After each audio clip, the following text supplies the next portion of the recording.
So, let us begin. We've got a lot of material to get through.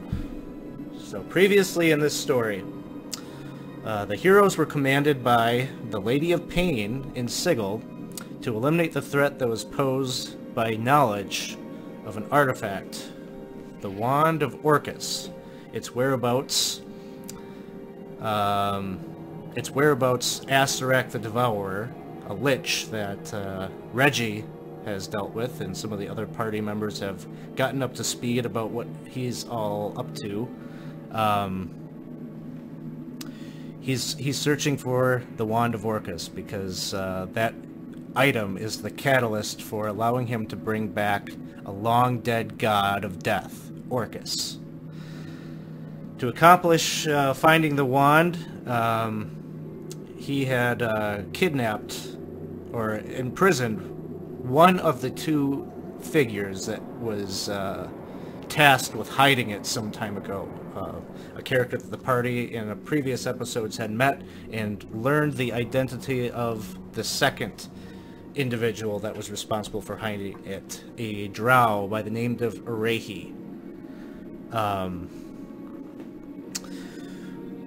The Lady of Pain commanded you all that you needed to get to Urehi before Astarak, and you needed to ensure that Astarak does not learn where the artifact is. This is the plan. This is the way to prevent him from bringing Orcus back to being. So that's really the overarching conflict that we have going on. And so before I go into any more recap of where we're currently at, I think it might be a good idea for us to briefly introduce the cast of characters here. Just tell us briefly, race, class, and a little bit about your character in relation to the story as it is presently. Why don't we start with Azad? Okay. So Azad is a Githzerai ranger who is we're 17th level now, as discussed, and I was mostly I'm a member of the Planeswalker Guild, and I was hired on in Sigil basically to help the party find their way back to Chult and Faerun and stuff, but it took a sidetrack, so stuck with them to help prevent the end of the world and stuff. Alright, also with the party is Dino. He played by Cliff. Dino is a 17th level bard. He's a half-elf, and he serves the god Upteo, creator of dinosaurs. Consequently, he wears a dinosaur suit, which has been instructed by Upteo, his representative, to be as his emissary before he returns to Chult to go back to where he started. But right now he's in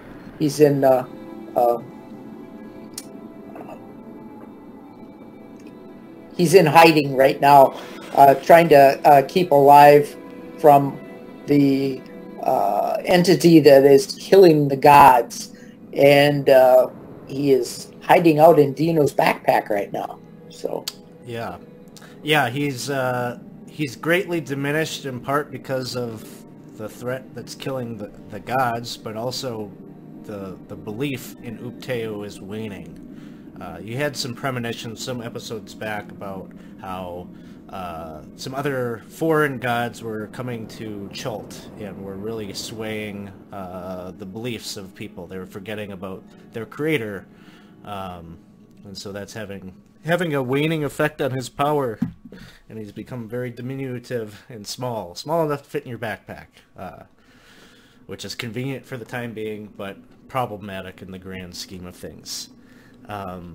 Then we have Penton, who is being played by Casey, the newest member of the group. So Penton is a wizard of the 14th level.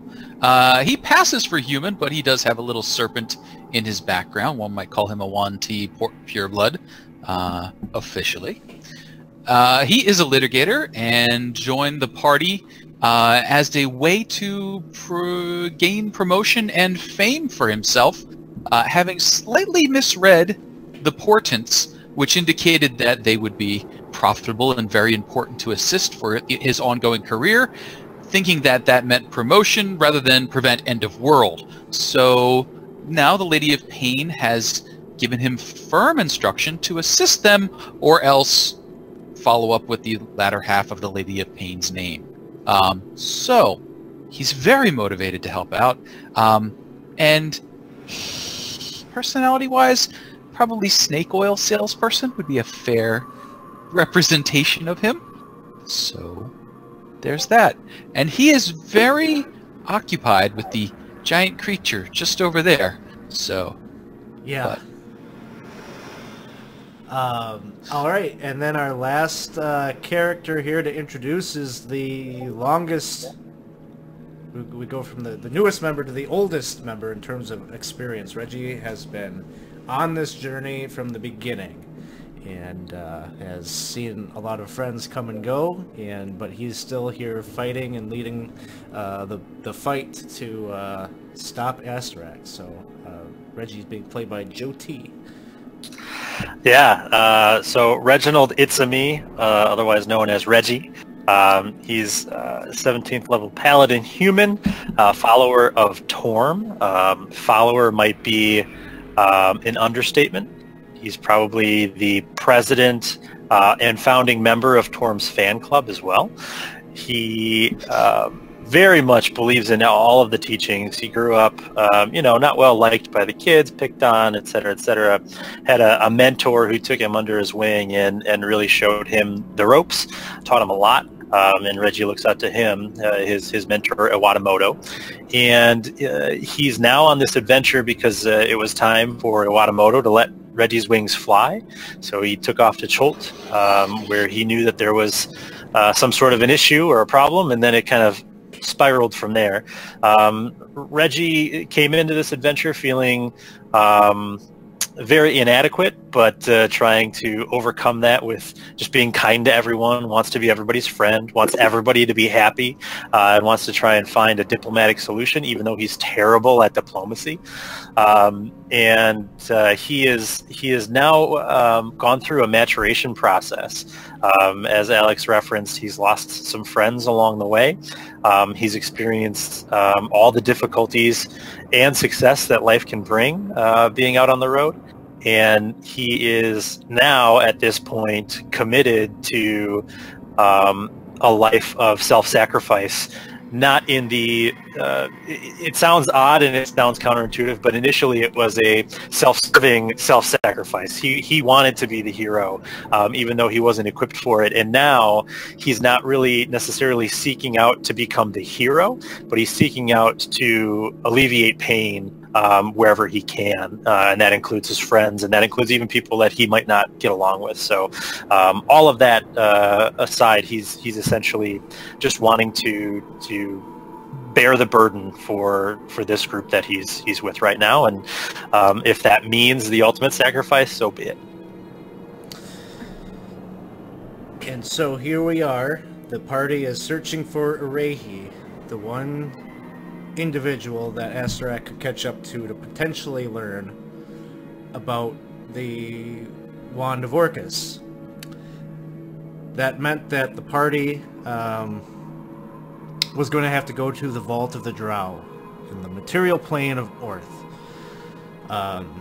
where there is currently a civil war that is occurring between various Drow houses.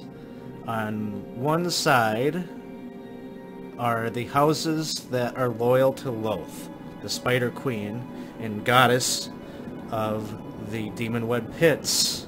On the other side are the Drow houses that have split from Loth and have expressed a desire to extend their faith or their religious beliefs to other goddesses, chiefly among them Kirin Sali, the goddess, another Drow goddess, but a goddess of vengeance and necromancy. You all have learned that Arahi is the consort of the leader of House Tormtor, one of the houses that worships Kirin Sali. And probably the chief house, the chief house in leading this insurrection and this rebellion against the Loth loyalists. You went. You kind of got in a sticky situation when you first arrived. There was war happening, and you weren't really sure the stakes. You weren't really sure who was on whose side, who's the good guys, who are the bad guys. Maybe there aren't any good guys in this situation. Doesn't really matter to you, because your goal is really to find this Arahi. This civil war is just a complication in your drive to find him. So you were involved in a conflict where some Githyanki, who apparently have gotten involved in the civil war on behalf of the insurrectionists, they attacked the Temple of Loth and kidnapped one of their priestesses. You all managed to get out of that situation. You decided to head to the manor, or the fortress that belonged to House of Tormtor, suspecting that you might be able to find Arahi there.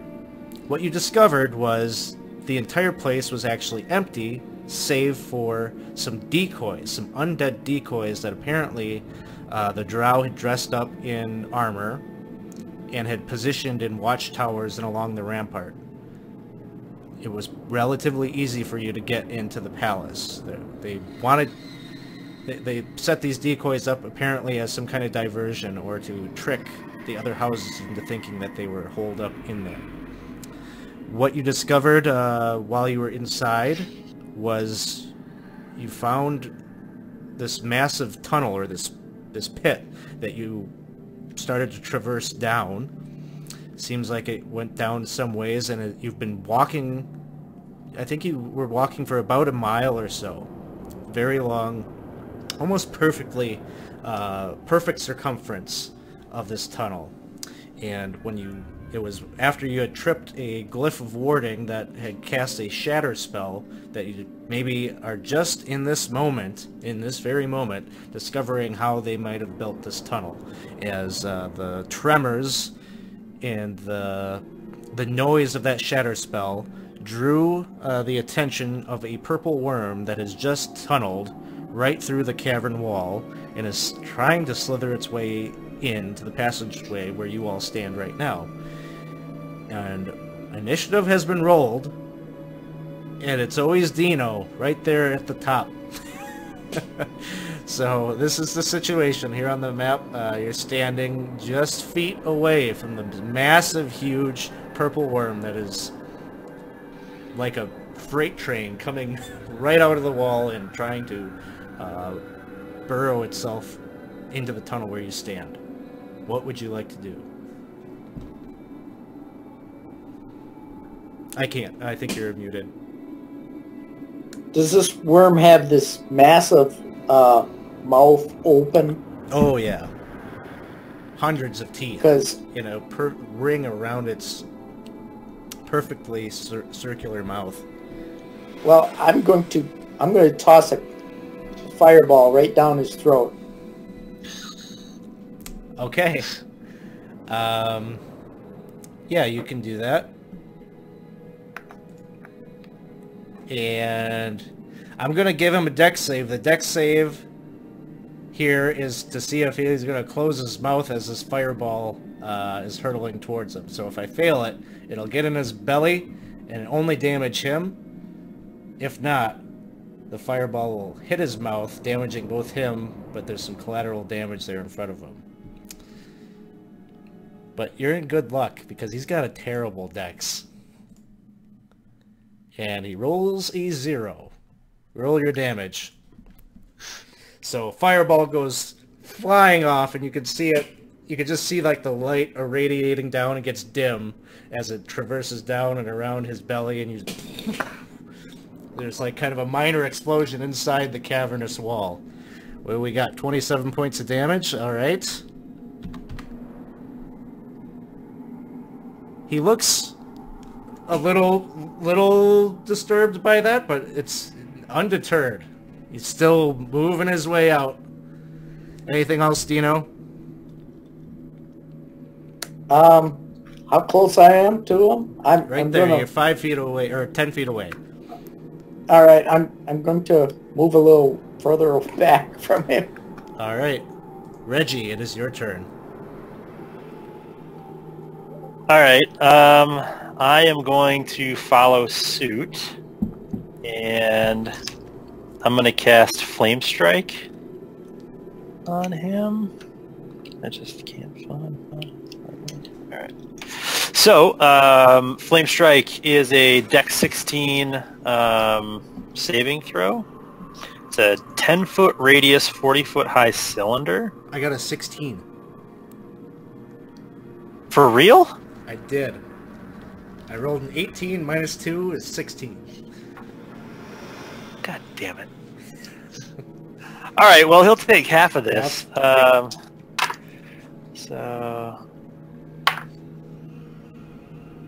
So 17, half of 17 fire damage. And half of 11 radiant damage. Alright, so he gets lit up by your flame strike. And he's just like... It's like this I think it's big pillar of flame like comes right down, and you can see it's like... There's some scorching happening, but his hide seems so thick and impenetrable that it doesn't seem like it's doing like a whole ton of damage. Shoot. Alright.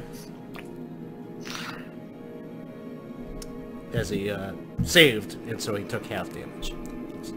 Alright, so the purple worm is going to try to bear down its mouth upon Reggie.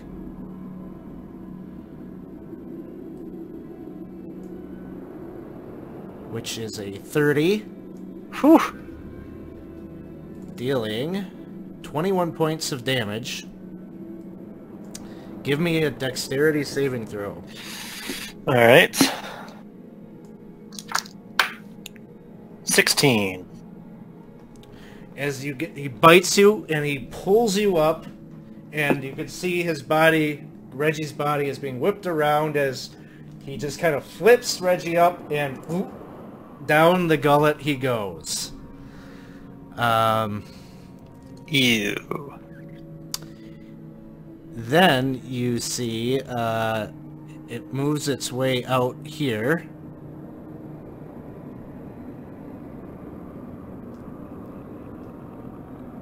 Gets into the hallway, and as it's slithering its way out, its back end, its tail, goes diving towards where Azod is standing. A 26. That will hit. I'm going to use my spectral defense to have all of this attack's damage as a reaction. Okay. The attack's damage is 17. All of its damage? That is the... Give me a Constitution saving throw. Oh no, there's more? There's a lot more. I don't have a real great Constitution save. Okay. 11.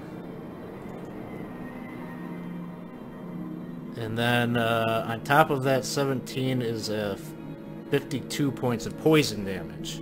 So that adds up to being 69 points of damage. So half of that. 35, 34. Okay. 34. Plus that is insane. That's insane! Azod, it is your turn.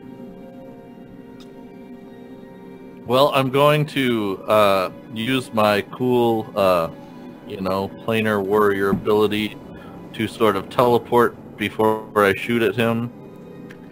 And a bonus action to add damage to him if I hit him. And I will attack him with my longbow and my +1 arrows. Oops, that didn't drag onto him correctly. Oh my goodness.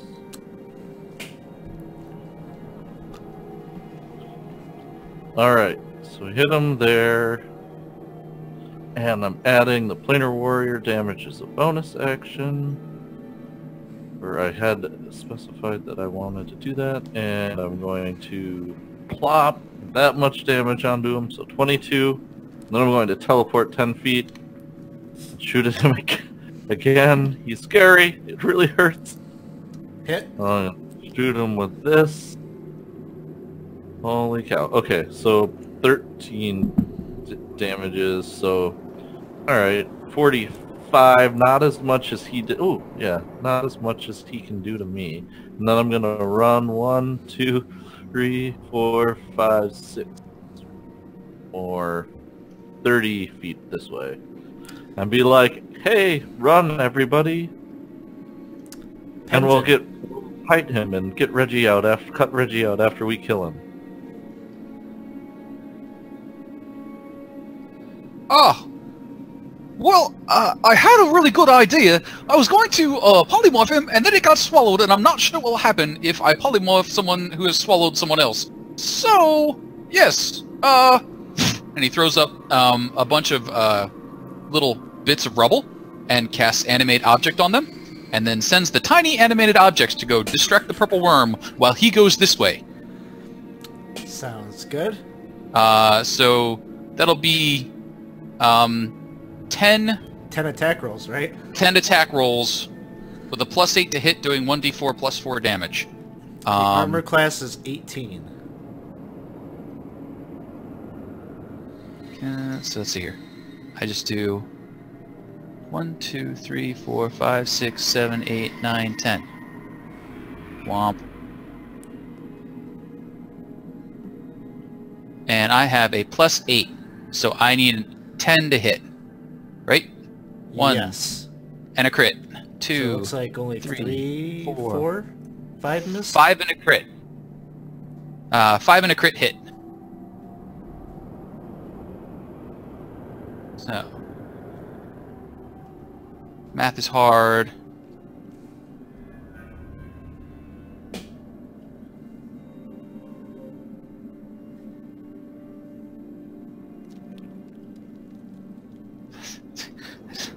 I was told there would be no math.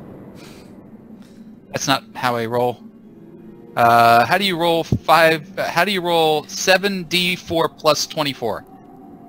So you could left click D4, and then as you're holding it with your left mouse button, you can right click and add 3, more 4, dice. 5, 6, 7, d4, 15 plus 24.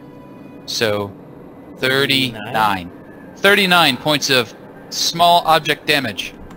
Okay, you can see it's like piercing like through the hide, and Reggie, you kind of like drop inside the belly of the beast because there's like shrapnel like hitting the sides of this thing and ricocheting around in the belly. Oh god! And then he's rushing back this way towards the little cubby. And then the objects sort of float in between, hopefully distracting the great beast. All right, Dino.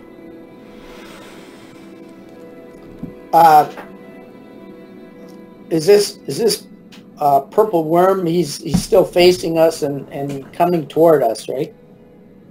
Yeah. Dino heads straight for him and goes right down his throat. What?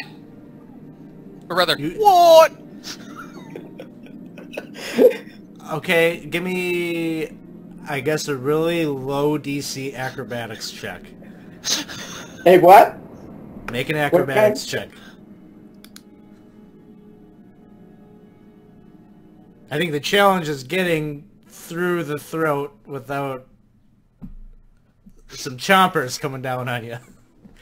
Okay, you dive in, and Reggie, you hear it's pretty dark inside the belly of the beast, but you feel like a big ton of bricks just like drops like right next to you. You hear like kind of a splash or a squish as Dino's body goes pancakes out onto the stomach acid belly of this thing. And can I? Your Dino suit will never be the same. Do I locate Reggie right away then? Yeah, you're self-aware enough that you know that he's like pretty close to you, but it's dark. Well, I would like to.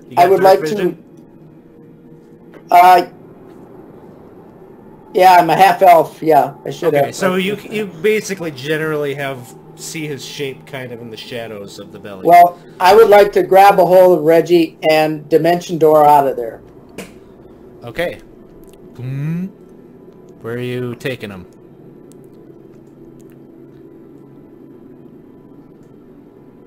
Gotta get the tokens out, but whatever your range is on dimension door, you can. Dimension door is like 500 feet. Okay, so then the question is, are you taking him 500 feet, or are you? Well, just beyond the other two characters here that we got. You can move the tokens to where you'd like to be, and then is that it for you, Dino? Yes. All right, Reggie. You don't have to take any of the terrible stomach damage. That's good. Okay. That's a lot. I was going to try and slash him from the inside, but now that I'm out, I am. What do I want to do? I think I am going to. Oh gosh.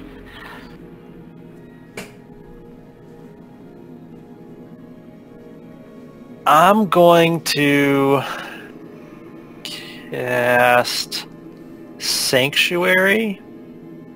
I'm going to cast it on Penton.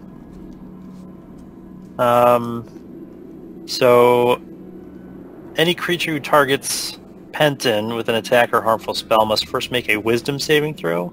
On a failed save, the creature must choose a new target or lose the attack. Sounds good. This is an excellent idea. I thought so too. All right. Anything else from Reggie? Excuse me. No, that'll be it. All right. I'm just gonna be there with my shield and my sword ready to come after him if he tries to bite me again. And now it's Purple Worm. He comes burrowing forward. He's got a speed No, the of animated objects should stop 50. him! Animated objects, get in the way! Don't let him through your square. I mean, they burrow. The stones trying. just move out of the way as this big, huge thing moves right past him. He burrows forward, and he's gonna make a bite attack at Izad, which is a 17. I'll cast shield. I have that as a Gazeri ability. Alright, so you cast your shield right as he's like, his mouth is bearing right down on you, but it holds it long enough that it gets frustrated and withdraws. And then the stinger is coming towards Penton. He's got to make a wisdom saving curiously, throw. I am a diviner, and I happen to know that this purple worm is going to be rolling an 11.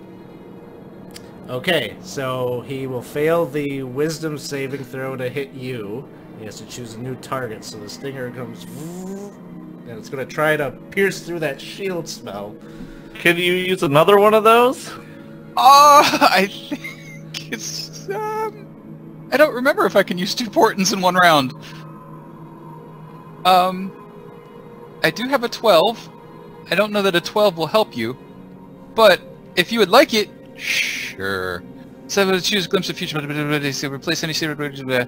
Don't bother. I'm sure that he. Well, my AC would be. Let's give him a 12. Yes. I know he will use an 11 and a 12, using up all my portents. And the 12 is like his end roll, right? 12 is his roll. Okay, Yes. so the shield, blocks it. He wildly misses.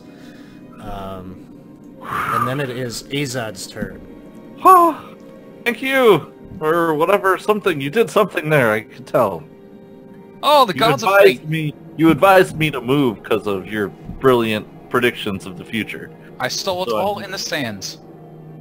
And then I will use my ability to teleport to here and then to teleport to there, and I'll take my shot and use my bonus action to add some damage to this as I shoot at the purple worm. Alright.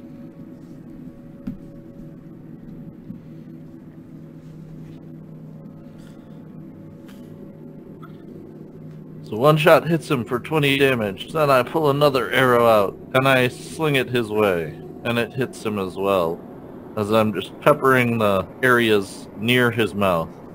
Alright, and another 14 damage to the purple worm, and then I advise us to run again, and move 5, 10, 15, 20, 25, 30 feet down this hallway.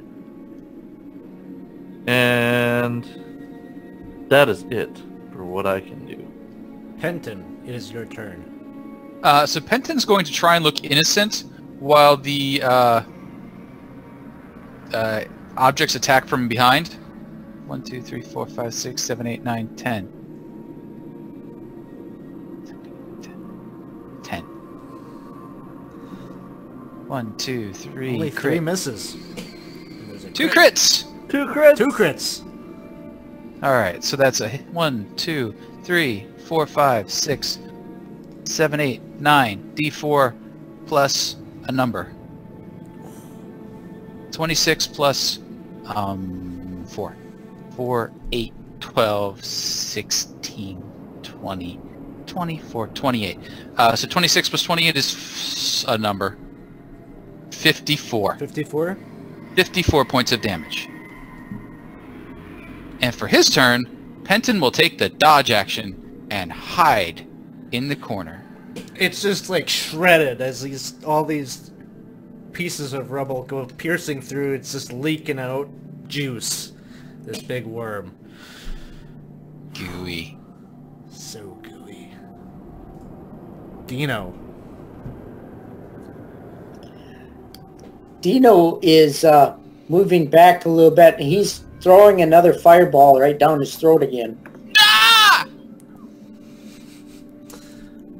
All right. Yeah, same deal.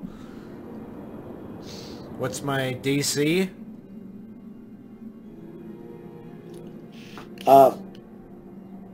For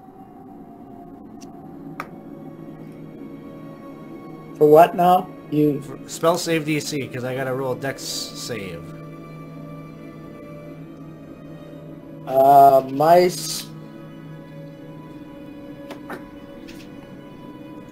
Where's my spell save?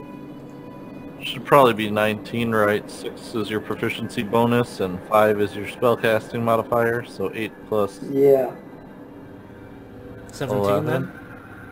8 Yeah. plus 6 plus 5, 11 plus 8, 7 is 19, right? Or am I doing that wrong? 8 plus 11, 19? It's 11? 6 is his proficiency bonus, 5 is his got it. modifier, and then So 8 it's is... 19?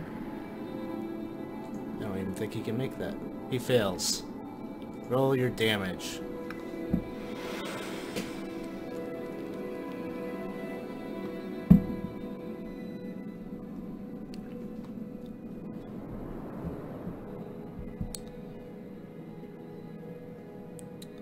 Alright, fireball goes sailing into his mouth and explodes right in its belly, right in some where some of those wounds were from the rocks, and there's just the whole worm right in the center explodes and tears into 2 pieces and spreads all this gooey purple worm juice all over the middle of the cavern there. Ugh. Ew. Gross. Squished worm.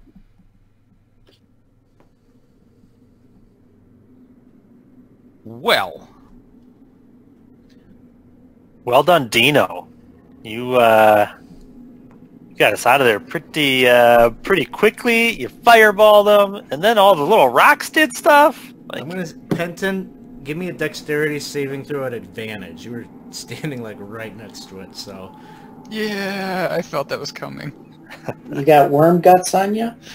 well, the fireball is not contained by the body of the worm.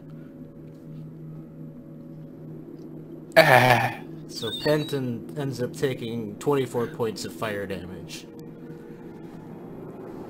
ow. Sorry, Penton.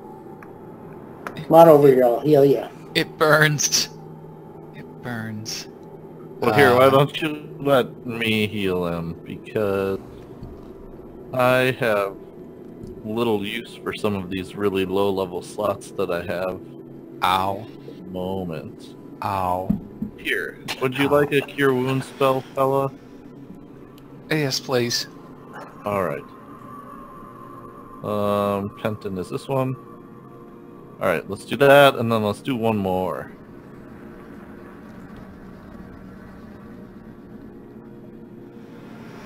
Alright. How's that feel? Oh, about the same as before the glyph. Or after the glyph, but before the fireball. Okay, so...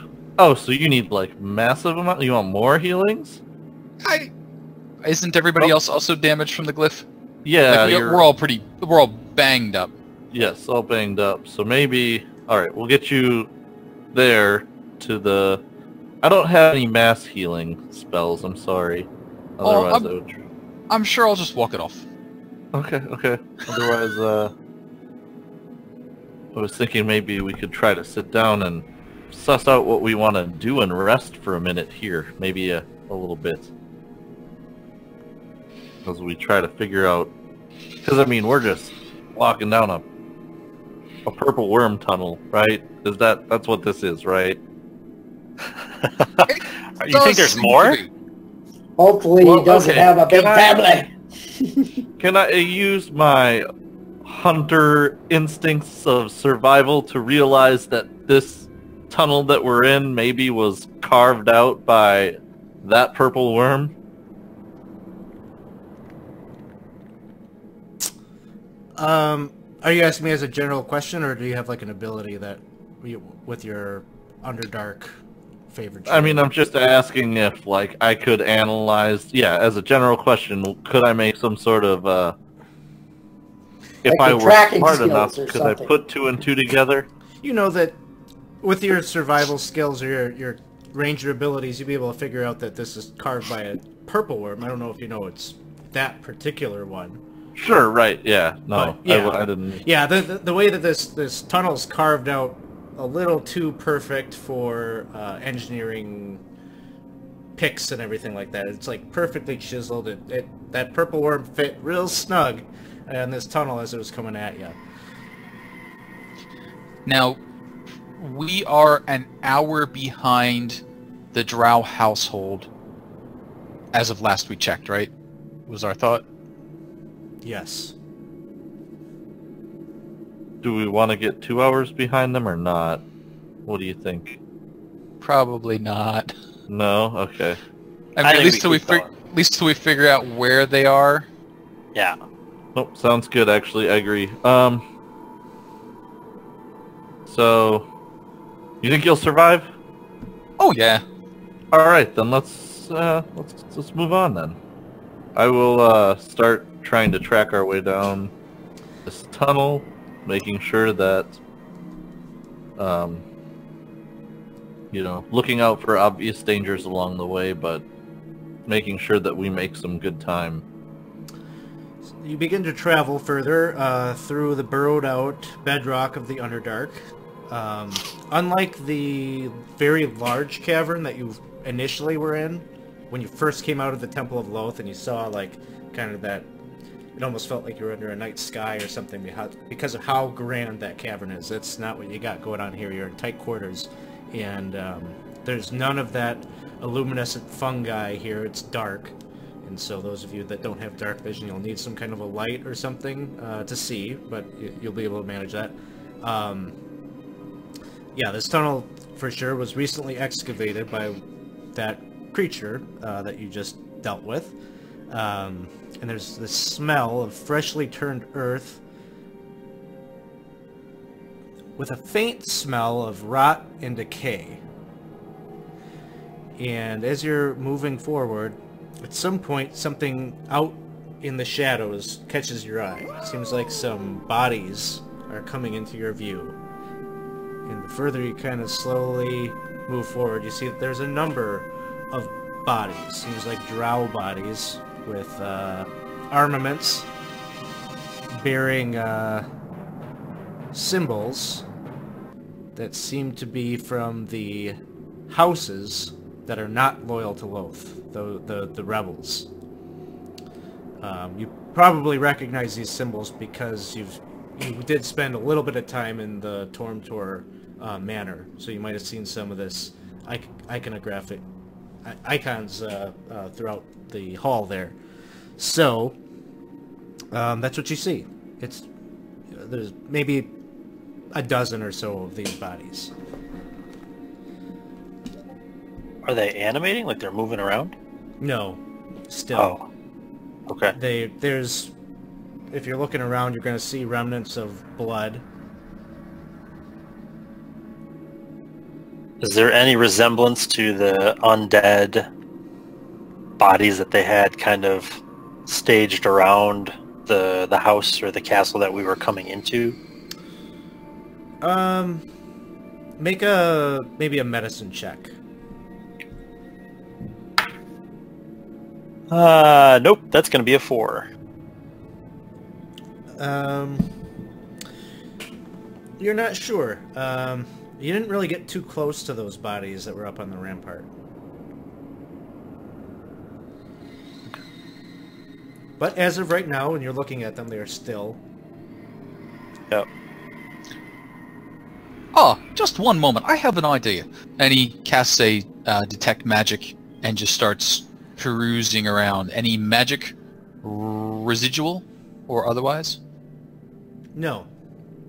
Oh. What sort of necromancers would let perfectly good bodies go to waste? Lazy ones. Dino, are you the one that has, like, the crazy high perception check?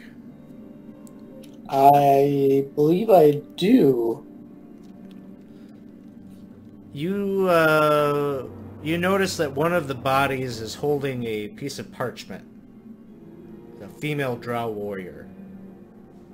In her left hand, there's some kind of crumpled up note. Okay, I'll go and pick up the note and take a look at it. Is it something that I can read? It would be written in Elvish.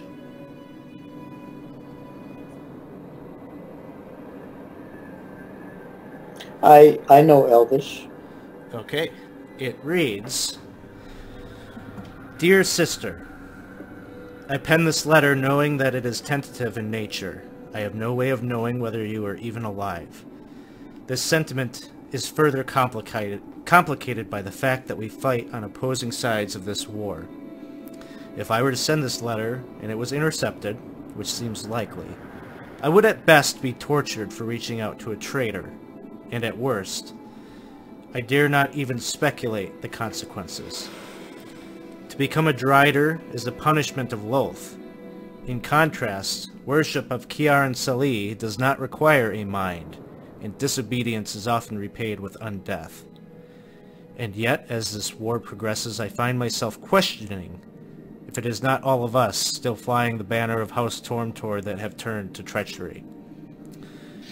We now raid Erelhi Sinlu regularly, not just for slaves from the inferior races, but of drow as well. I am beginning to envy your decision to remain with the Sisterhood and disavow your family name. But I have made my decision, and I will not abandon the choices that I have made. You will forever have my respect as both a sister and an adversary. Should we meet on the field of battle, I shall show no mercy, and I expect that you will do the same. And then it's signed, Real Ray. All right, I have read this out loud to the rest of the party members, so everyone knows. So,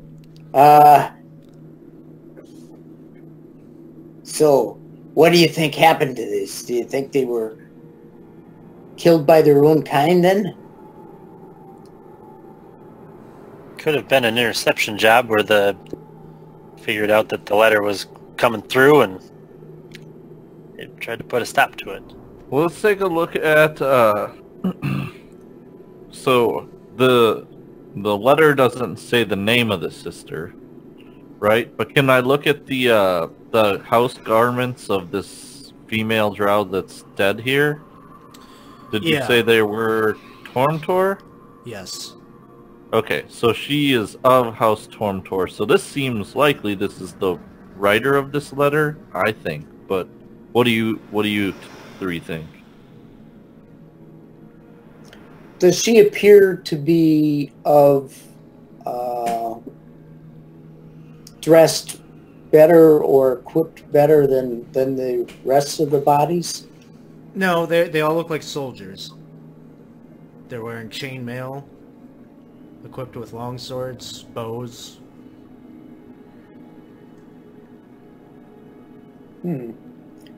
Maybe this one is perhaps just a messenger.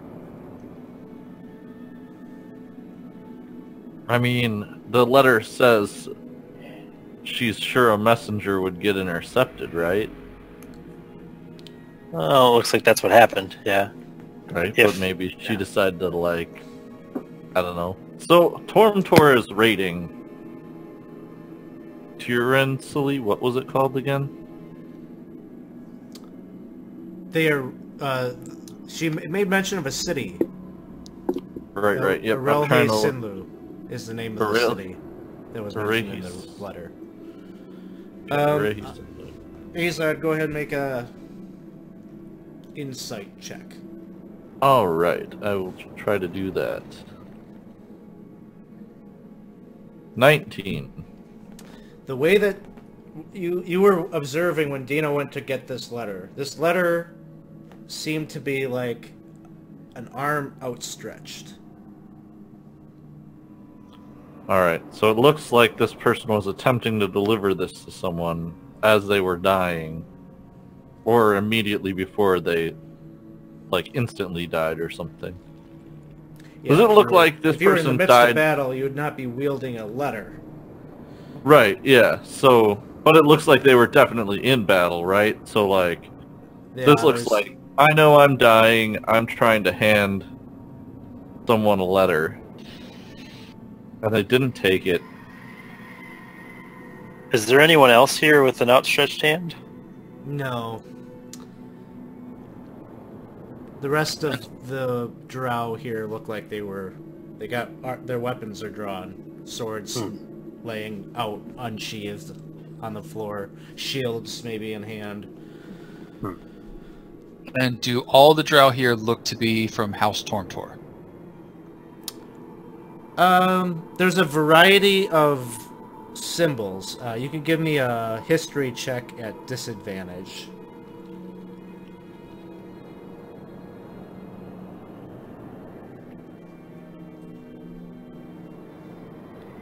Okay, so I didn't necessarily narrate all this information, but you perhaps listening to the drow talk or being in the House Tormtorm for the little bit that you did, you might have caught glimpses of things and put some details together, but the other symbols on these other warriors, they're from houses that seem to be aligned with House Tormtor, because you saw their symbology inside the manor house. So it doesn't seem that these warriors fought each other. They were all fighting in solidarity against something else. Do their wounds, are they from Make a medicine beast check. or a what? Medicine check. Can I assist him or make that check? If he asks, I can take a look at them? Or... Sure, you can make it as well. Okay. Okay. Oh, he's got it. Yeah, above a 20, no problem. You're seeing bite teeth marks and big, huge, piercing wounds, and wounds very similar to the types of things that you had on your bodies just a moment ago, as you were getting done fighting the purple worm. Okay. Okay. So the house that we came from was Tormtor, right? Like we tried to infiltrate Tormtor and then we found our way down here. Yeah. And these are the allies of Tormtor, but their purple worms turned on them? Or they encountered a rogue purple worm. So maybe that one that we just fought. Right. Did you So I see would- any drow inside of that stomach while you were in there? No. I wasn't there very long. Okay, just checking. We could go back and look. It's all over. Did any pieces of a drow splatter out and hit you in that fireball? They all look black and charred. I couldn't Okay. tell drow from a standard elf. Do we see the timetable at all? Feel like that we could gauge how long ago these things died? None of them based are on- rotting. There's kind of like a general smell of decay in the area, but these bodies don't have that post-mortem smell to them, really. Okay. It's pretty fresh. So it would make sense if that these drow were part of a following party, and they were struck by a purple worm and killed. Perhaps this one wished to convey a message to her sister and was presenting it in the hopes that another drow would come along and make such a delivery. We happened upon it, which is fortuitous, as this may have provided us with disguises and perhaps a means to contact the enemies of our enemies, who, by deductive logic, should be our friends? I think so. But right, we're here to ensure that Arehi can't remember how to find the thing, right? Or can't convey that message to anyone. But Arehi is the consort of the leader of House Tormtor. This appears maybe to have been... What the hell? I'm sorry, this isn't my specialty. No, you're doing really well. Just continue along that line. This appears to be someone who was sympathetic to the enemies of Tormtor, having presented this object of denunciation of her beliefs, but out of honor was staying with House Tormtor. Now we have a message to deliver to the enemies of House Tormtor, which may put us in a favorable position to discuss with them how best to attack House Tormtor, during which we can make away with the target Arehi. Right. Money well so, spent, guys. So we go back out, right? Is what I'm hearing? We don't keep so going you're- down the tunnel? No, I think we keep going. Can Because we? we're chasing you- House Tormtor. If we want to make a deal with House Tormtor's enemies, wouldn't it be better not to run into House Tormtor first? We would not wish to run into them, but actionable information is valuable. Intelligence gathering. Okay. So, are you advocating us disguising ourselves as drow? I am not familiar enough with the household symbologies to know whether this would be beneficial or not in meeting the other side. I feel like we might get shot on sight. Okay. I like I like the thought of gathering some information, trying to play it cool, and then take the letter and book it back. And the drow outfits, is there generic enough stuff that, like, if you're wearing a drow cloak with a drow hood, you might pass at a distance, or are they more like chainmail bikini style? The former. You think that maybe from a distance, but if you get a point blank with some drow, you know, there's no way. But yeah, if you were... I do have a disguise kit too, so I could enhance that a little bit, you know, to make it look a little better.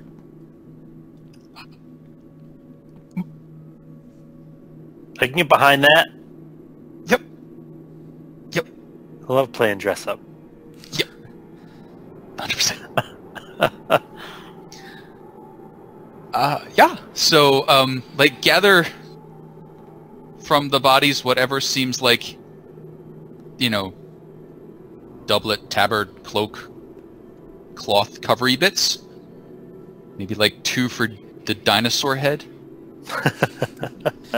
Yeah, this is a good point. What are you doing with this Dino suit that is your trademark? Because you're not going to be able to put this stuff on over that. Well, I might have to take that off, and it'll be hard, but I could stash that away, I guess. Is that okay with you, Octale? You know, that suit, the Dino suit, that's just a thing that I had you wear when you were a kid. You were a little baby, a little child. But you loved it so much. And I came up with this story that's what I wanted for you. I just felt so bad. You know, you were always so lonely, and I'm sorry, Dino. It's time. I thought I had to keep it on. You told me that. It made you so happy, Dino. People laughed at me all day long. They're laughing with you, Dino. No, I don't think so. I'm sorry, Dino. I've been a terrible mentor to you. And you've been so good to me these years, and... Well, I'm glad that we're having this talk. This is good. Okay, I can take it off now. Yes. Moment of personal growth. I'm sorry, Dino. I'm just gonna get back here in the backpack. I keep the vest on, though, because that acts as my armor. Okay. Alright. So you're all, like, gearing up and trying to... At least you got something to give you some cover, I suppose, to bluff your way through as Drow, potentially. And then your plan is to continue forward? I would think we would continue forward until we have ascertained the location of the camp or other establishment, then hightail it. What he said. You travel for what feels like maybe another mile or so, and you start to hear kind of like muffled, echoey sounds from up ahead, like conversation or voices.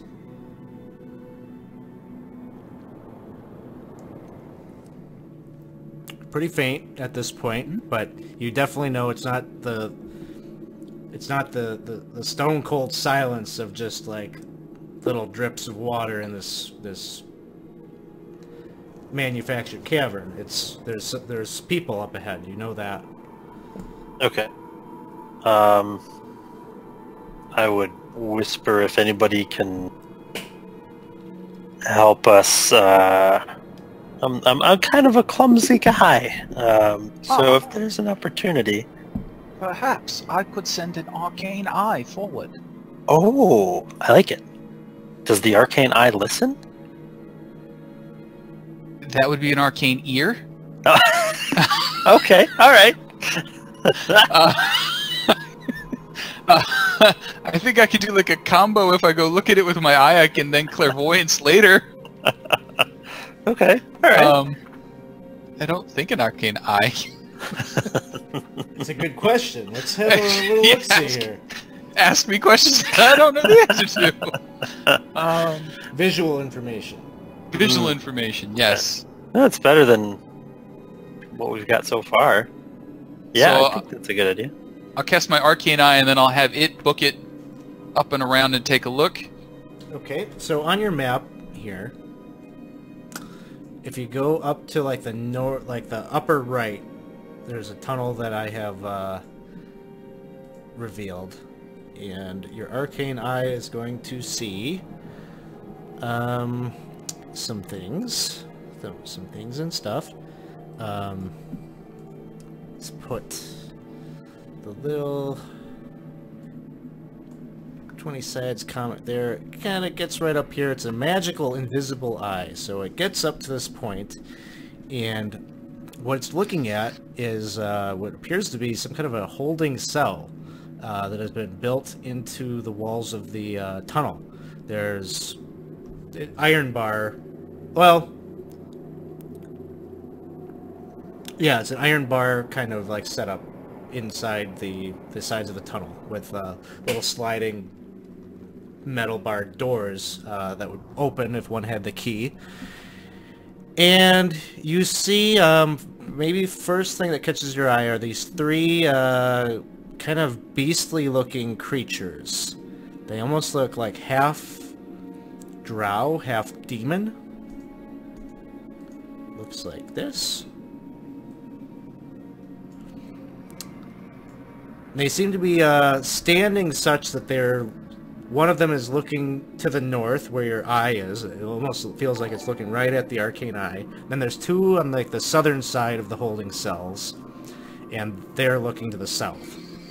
Meanwhile, in the middle of what seems to be the guard, there's a male drow that you see. He's got plum-colored skin, kind of this wispy, silvery hair that he's pulled back into a ponytail, and you can reveal and kind of he's got a receding hairline a bit. It shows his age, and an old drow would be maybe some 700, 800 years old. He has facial hair. He has a goatee, very neatly trimmed goatee of silvery white hair.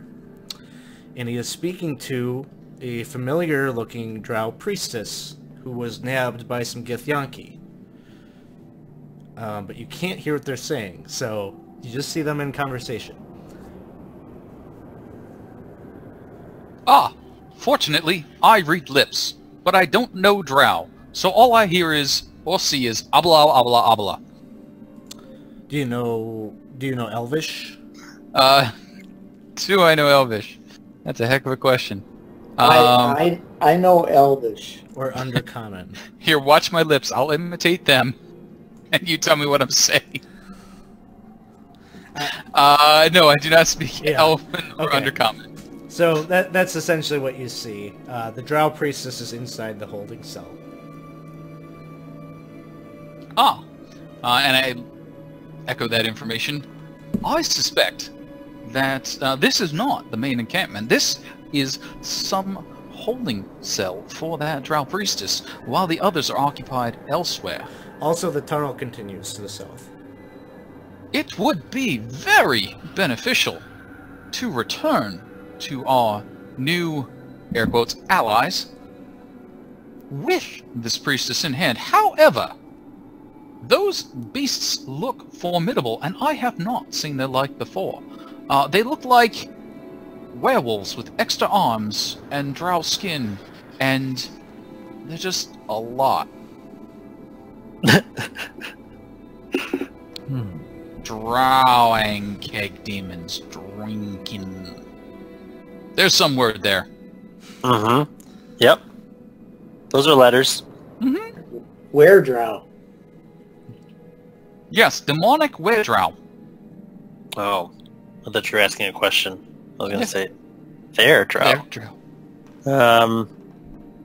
However, I do not believe I saw any difficulties on the path from here to there. Did I see any difficulties on the path from here to there? No. So, with some subtlety, if you are confident in your battles against demons, We could press on, but I do not have much experience with demons, aside from that one on the boat. Azad, how you feeling? Well, I don't feel awesome, but how many of these did you say there were? 3 and a captain, so 4 total. Okay. And they're guarding the priestess who, if we delivered this letter to her, she might be willing to come back with us and talk, is what you think, to the enemies of our enemy? Oh, I think if we were to free this priestess, drow or not, she would be willing to travel in our company.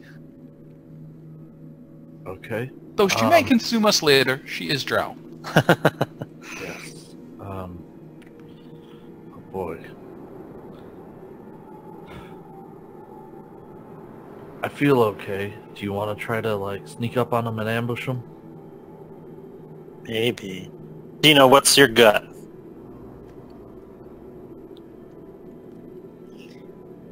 I don't know. I'm kind of apprehensive, but I don't know what else we're going to do if we don't free her. What other option is there? Well, we could return to the other drow and say, hey, we saw your priestess and we left her in a cage. Here's where it is. That may not endear us to them. Oh, and by the way, watch out for purple worms. Also that. Yeah. Do you think they'd give us some reinforcements if we led them back here? Who's to say what might happen between now and then? I think that might be the sticking point. I think what we need to do is either ambush them or try to convince them to that it's in their best interest to let us leave with that priestess. We do have Penton. Right? That's what I was thinking. What?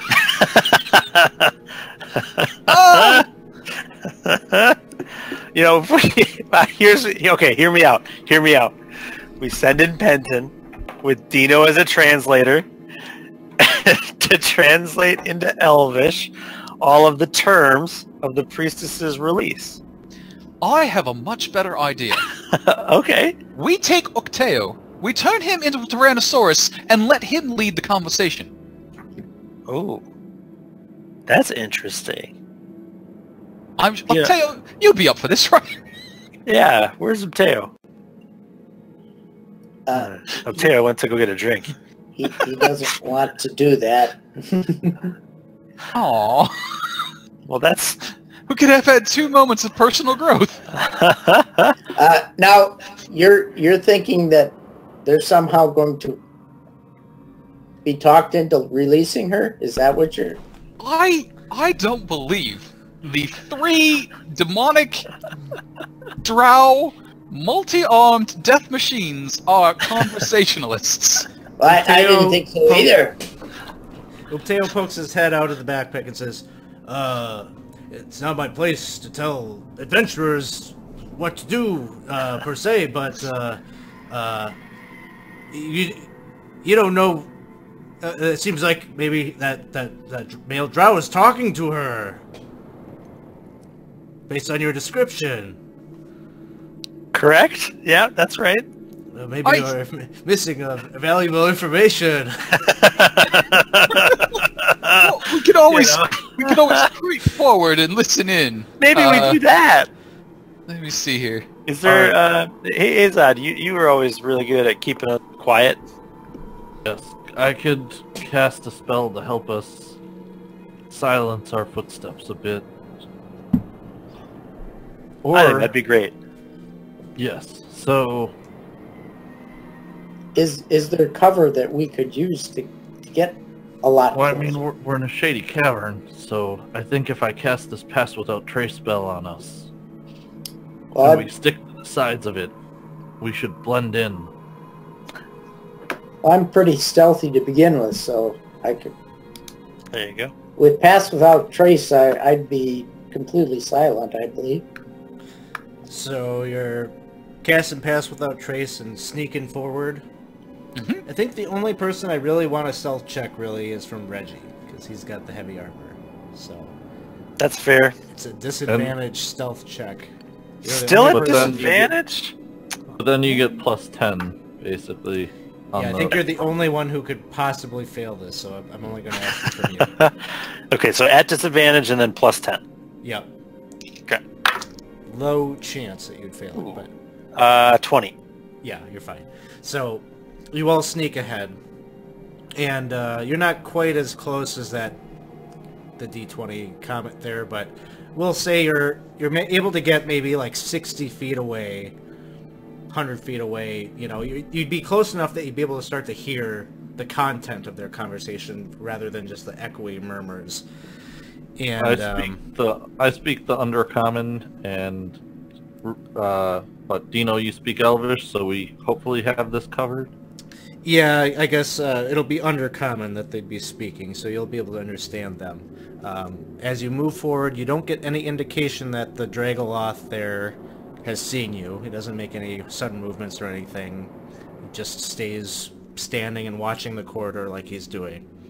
But you start to hear the female voice of the priestess speak, and she says, "Explain to me, Erehi, what precisely do you plan to accomplish by holding me prisoner here? Kill me and get this over with." He responds saying, "Patience. After the Tormtor Alliance has taken the city, you will accept conditions of surrender." And she responds, "How many times Zakir and Sully stunk your head into the river Styx? Your mind is clearly turned sour. If you think that I am going to humiliate my house, my faith, by making any such deal with Verdeath, I'd rather be put to death than to suffer that." And he doesn't. There's a pause, but he responds, "Death will not save you from humiliation. This deal will be done, one way or another."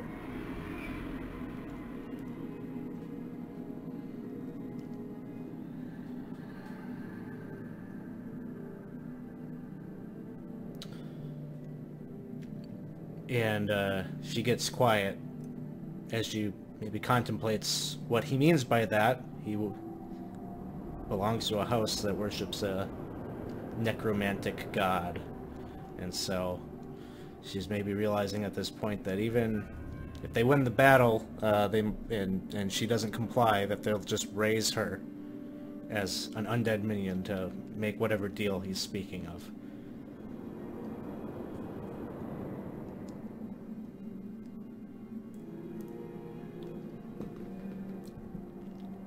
Huh.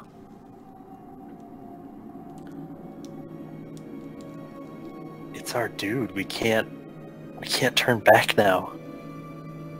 I thought you told me this guy was cool. I thought he was cool. Doesn't seem cool. Clearly, He was cool. clearly not cool. I think everybody's cool. Oh, that's right.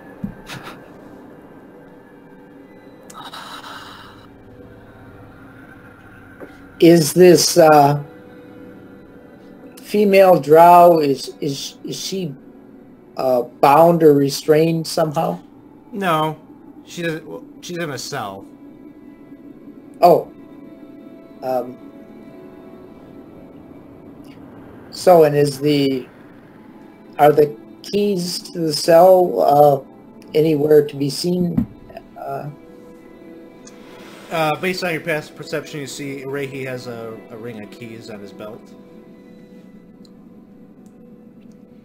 He takes a few steps away from the cell.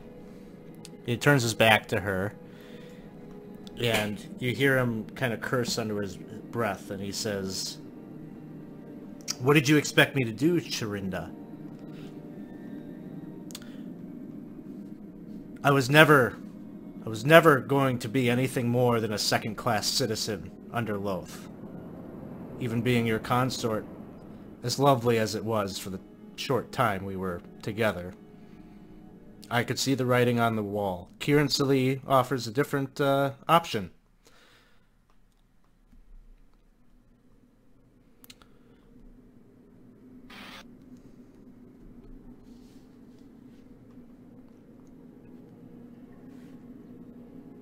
As a male in our society, I was never going to have the same rights, the same privileges that you have. You can just kind of sense or feel like she's fuming inside the cell, but she doesn't have a response.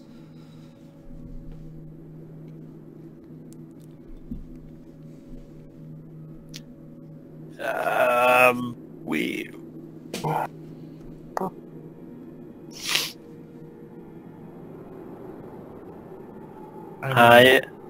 Aside from needing to kill Orehi, I'm really more in favor of this House Tormtor than these other people. Know what I'm saying? For sure. The Maybe we priestess... just say, like... Oh, The, go the ahead. priestess responds, and she says, "Is Kieran Salee any better, Erehi? A goddess of undeath?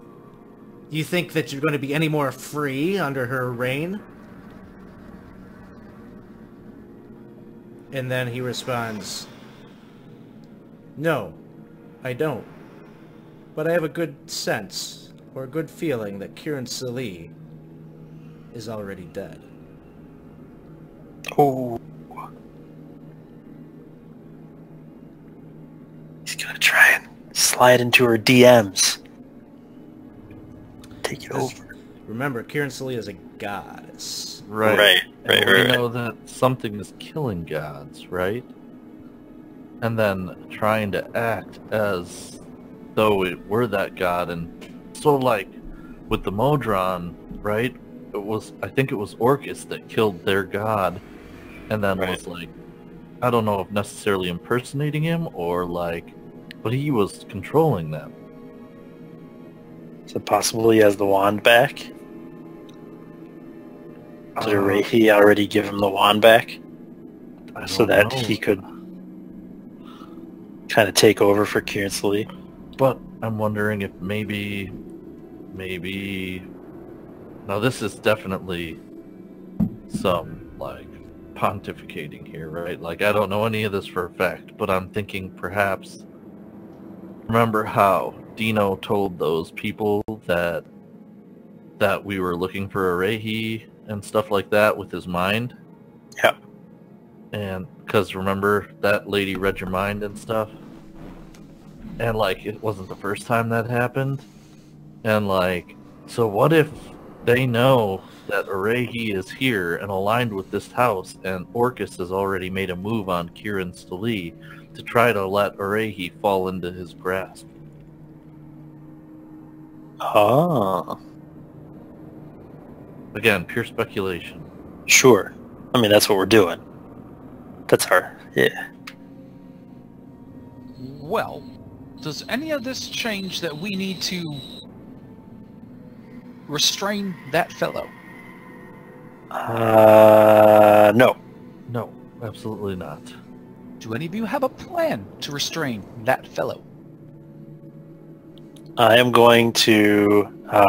or I would assume that we're kind of all, like, huddled up within arm's reach of each other. Would that be accurate? Yeah. Okay.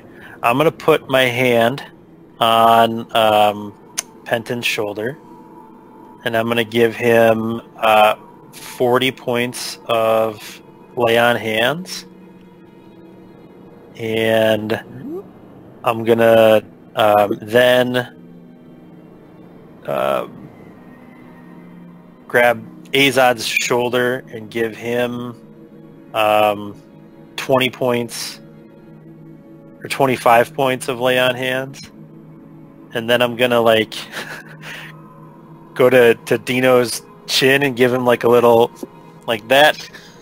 Give him another 20 points of lay on hands. So I'm going to be like, boys, this is our time.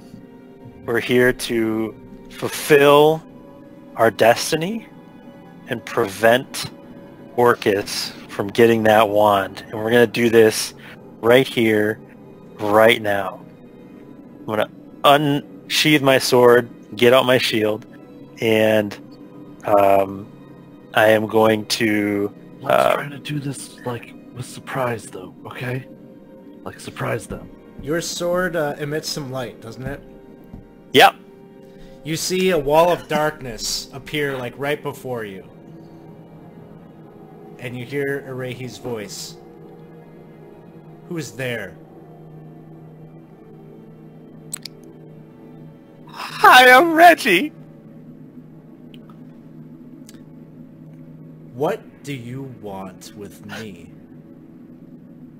Well, You are the ones that the Githyanki told me about. yeah, I had a sense that you were aware of us. So, have you met my friend Penton? He's our representative. He kind of keeps us on brand, you know, and makes sure that we are all in unison. But really, our whole goal... To coordinate your lies? No. Say plainly, who are you and what do you want with me? Well, I said I'm Reggie. That's me. That's who I am. That's true. Reggie is but a name. Mhm. I want to know who you are. What is your nature? What is it that you want with me?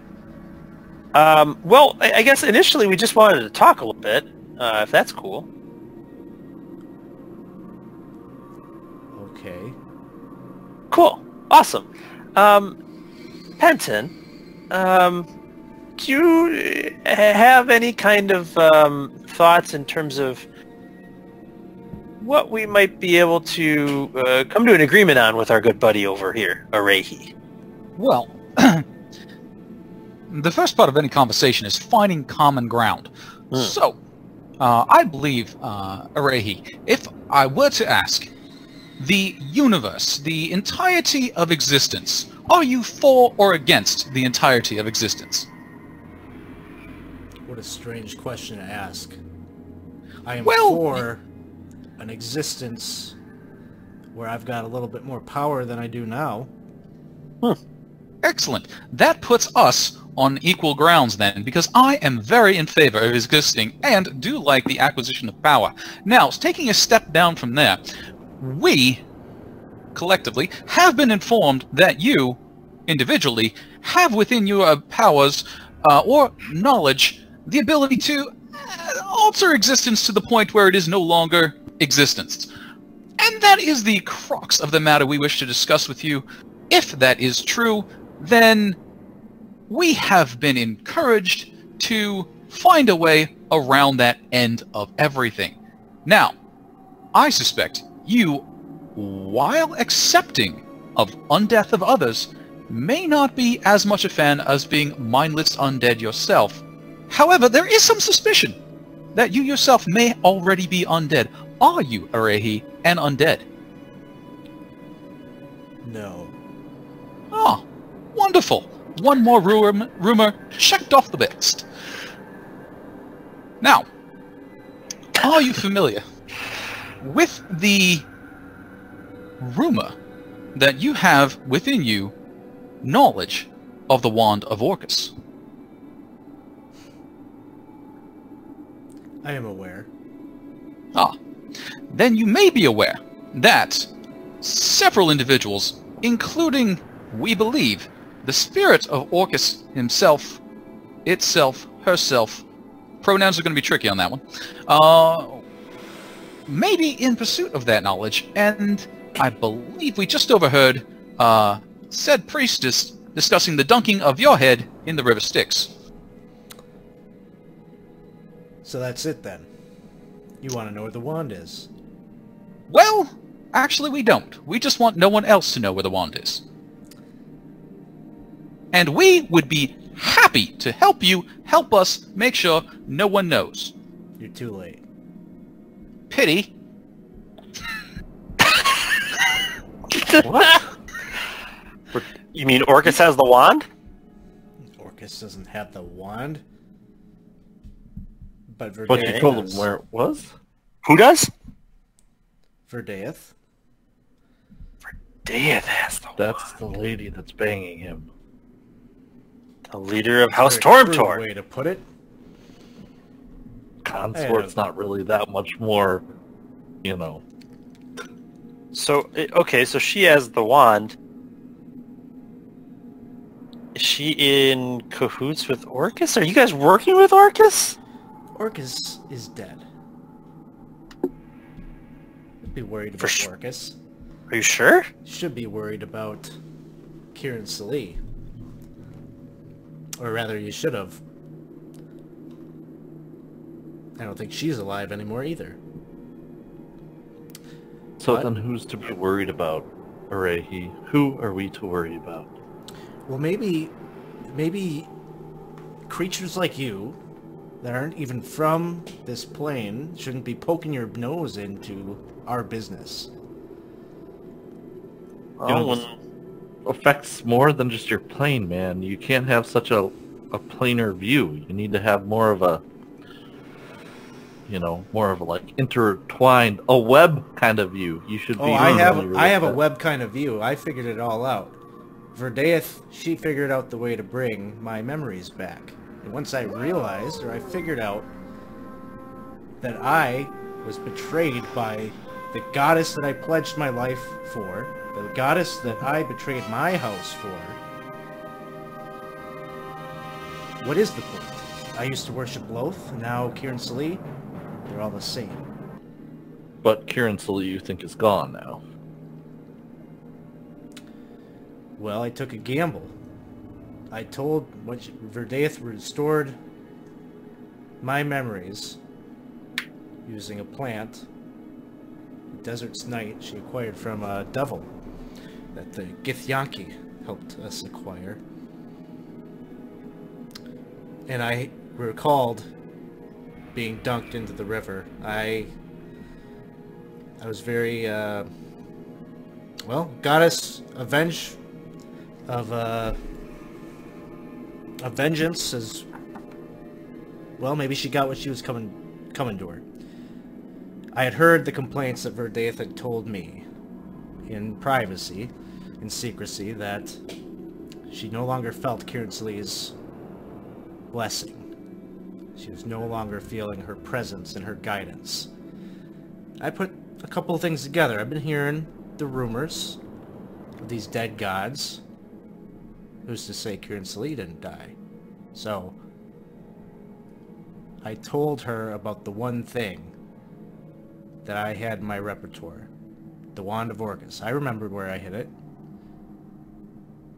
We retrieved it. Kieran Salee never would have wanted that wand to be used. And Verdeith holds it. And she stands. She has not been struck undead.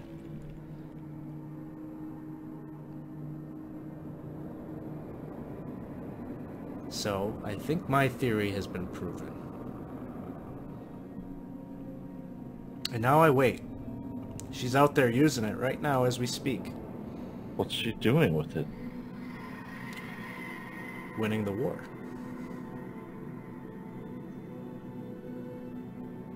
Loth isn't going to have exclusive dominion over the Drow any longer. I don't really see a downside here, folks. Like, is this... I mean... Well, speaking on behalf of my people who have had gods fall from grace, I will inform you that when the patrons of a particular race fall, the race does tend to fall. My peoples have suffered, as have others that I'm familiar with. Okay, so... But Orcus, what's the story here with Orcus? You think Orcus is dead and he's not coming for that wand? I know for a fact Kieran Salee killed Orcus many, many years ago. How do you think we obtained his wand? Well, he's back. It's not back. Yeah, he's back. He's totally back. We We know he's back. That's why we're here, to prevent you from letting anyone know where the wand is so that Orcus can't find the wand because he's back. He's sicked all the Modrons trying to find the wand. In fact, one other question. What's your relationship like with your brother?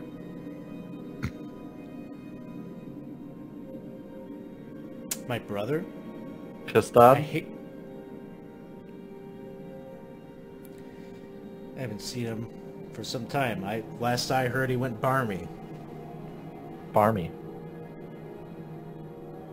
It's a drow word. It means crazy. Okay.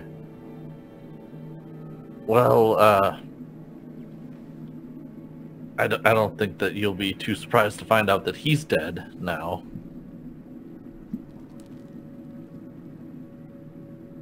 And, one of the things we know is that we knew where you hid the Wand of Orcus. Would you say this is true? Say that again? He knew that you knew where the Wand of Orcus was. Yes. He did, before he himself got drowned in the river Styx. Right. Just a reminder, Kestad insinuated a lot of information based on the torturing that Asarak did to him. Okay. So Kestad didn't... The information that Kestad gave you wasn't his memories. It was things that he surmised from the questions that he was being asked. Right, yeah, like Kestad figured, yeah. like, reasoned out that Right. they were trying to find out where the Wand of Orcus was. Yeah. And he thought that you would also know, and that they might come for you.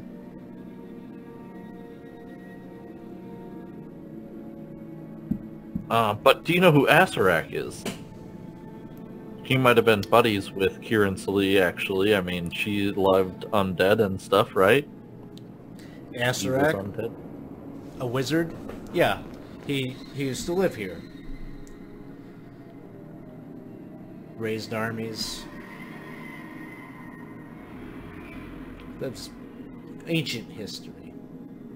Yeah, well, okay, so he's, like, around now, too, poking around for this Wand of Orcus. I think he tried to raise this big death baby on another plane to end existence. And when that failed, I think he buddied up with Orcus to try to, again, raise a big death god type thing. And they're looking for your wand, man. Look. Penton, can you just... I do not care about the Wand of Orcus, but it seems like you do. What I care about is waiting this out. And at the right time, I will become the head of House Tormtor. And she, and he points to the priestess, is going to sign the agreement that allows that to be so. We will have peace, but not until I have my rightful place at the head of my house. So why should you be the head of the house? I don't get it. Like, what's going on here? Like, give us some background here. Why are you like? Wait. Okay. This fellow has ambition. Why else would he need to be the leader of House Tontor? He wishes it. He pursues it. He deserves it. He gets it.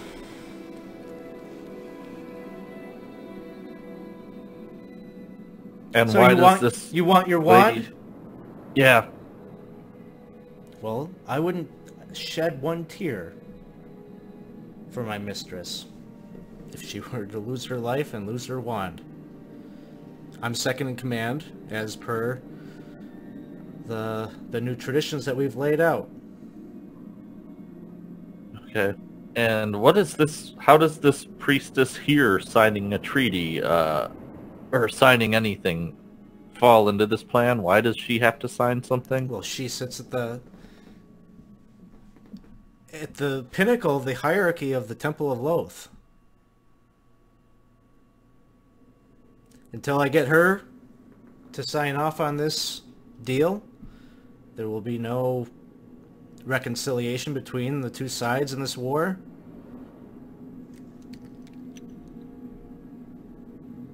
Are you truly offering her a compromise, or just trying to steamroll?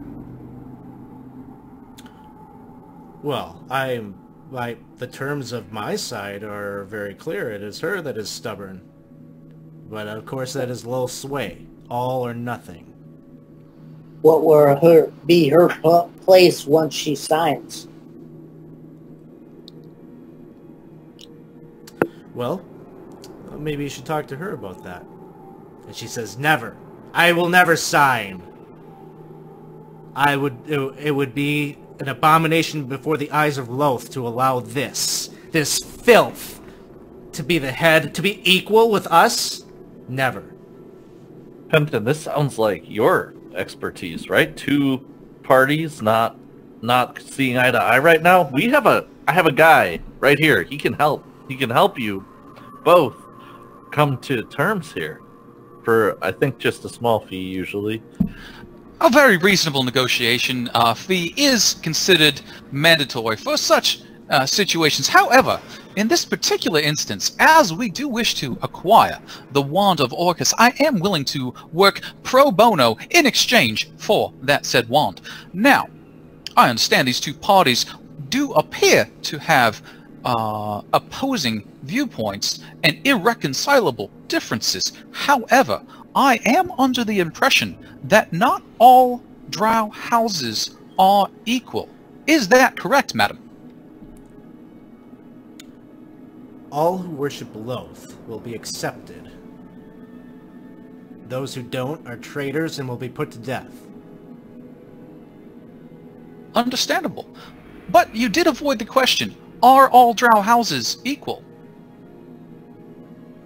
The legitimate houses that follow in our tradition, in our faith, are equal. All others are shunned and will be eliminated. Ah, so he could be made the leader of a house which is shunned and should be eliminated, as that would not be equal to you. Would that be fair? It has been done.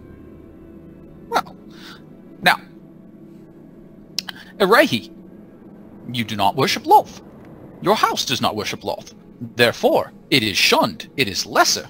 But you could be made the head of said household.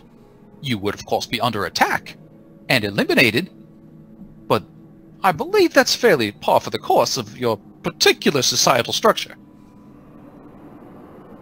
Would that be acceptable? So you're suggesting I just take Verday's spot and we maintain the status quo. We continue this war. You continue the appearance of war. Whether actions are taken against one another is at your own initiatives. Now, I do understand that you have both suffered several casualties, and of course, you have a very strong house, and you have a very strong house, so you would need to choose the opportune moment. That could be centuries from now. I understand drow live quite a long time. Make me a persuasion check at disadvantage.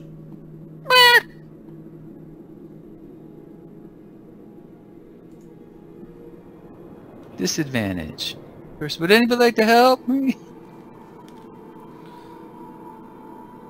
14? I think I'd make it worse.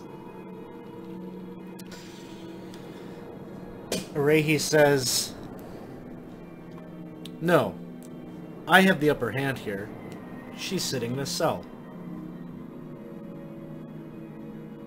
I hold all the cards. I just have to wait. That is true, but you could be waiting as the recognized leader of your house. You've no reason to relieve her from her cell just for having acknowledged you as leader. she could sit here and rot as a prisoner of war, just as easily as she sits here and rots as... And she rushes to the bars. I will not recognize him as a leader. He is not a leader. He is a coward. I took him in. Of all the people that I could have chosen to be my consort, I allowed him in. And what is the things I get? He betrays us and lies with her. With Verdaith. Ah. Unfortunately, I do not do well in relationship management. We need a specialist for this particular type of proceeding. Well, looks like Grumpy DM just redeemed Award Inspiration. We'll see who that's going to.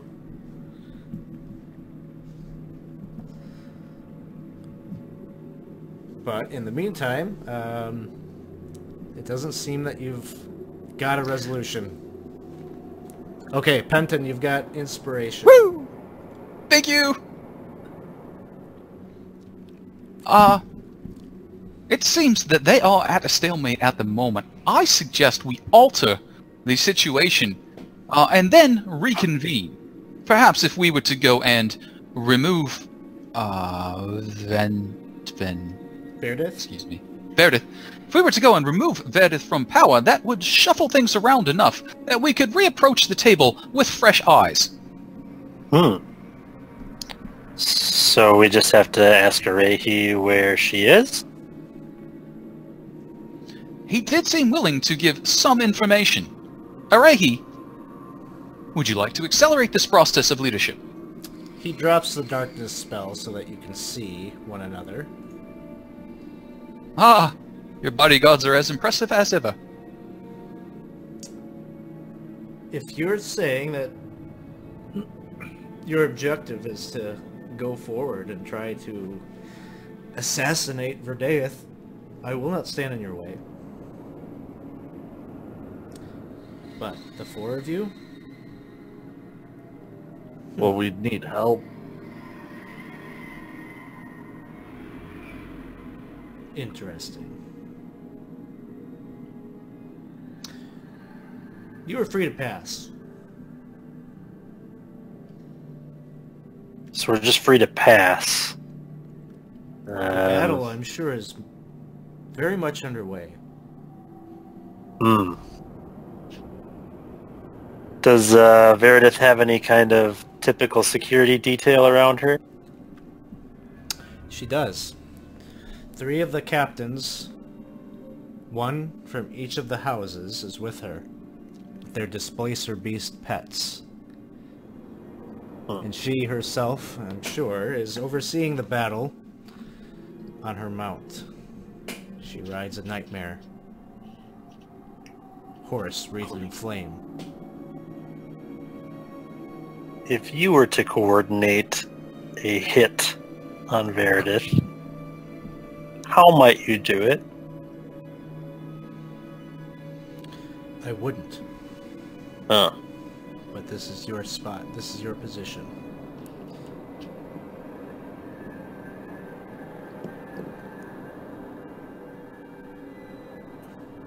Can I trust you? Well, I told you my name.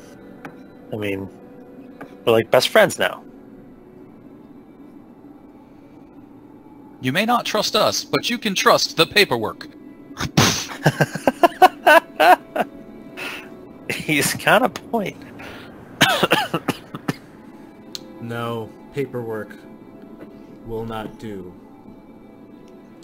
And you see him, he pulls out a dagger. And he starts etching.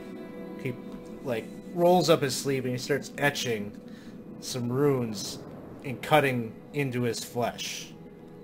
And he points at you, Penton, he says, "Come here." Ah, You're getting gassed. are you aware that there's a similar spell effect that can be done with just a bit of ink? And he holds out his arm and sort of like, We either do this my way or we don't do it at all. Are you familiar with the Lady of Pain? I feel you two would get along splendidly.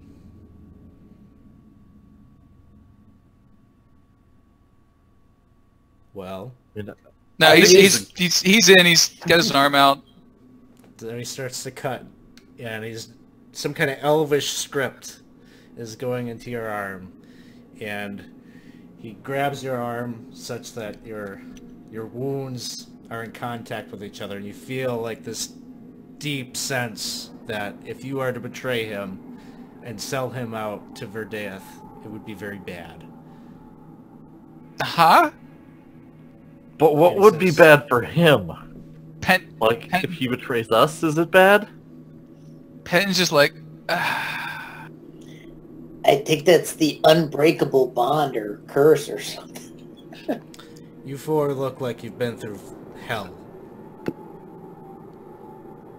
Those big purple worms one are of the few nasty. places we haven't been on in the last few weeks. Yeah.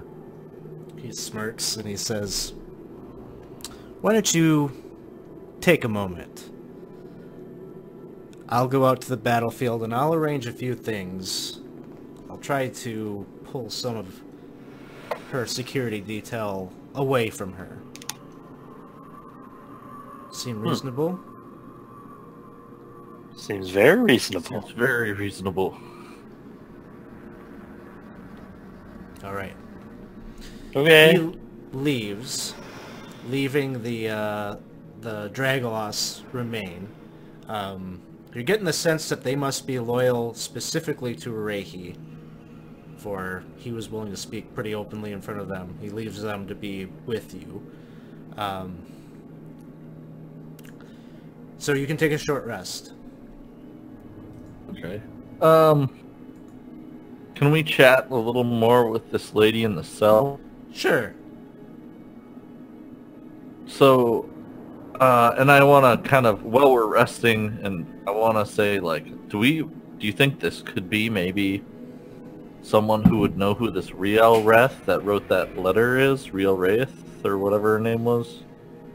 Riel Ray? Riel Ray? You show her the letter? Mm-hmm. Well, Okay. no, I want to ask the team if they think it's a good idea first. But Oh, yeah.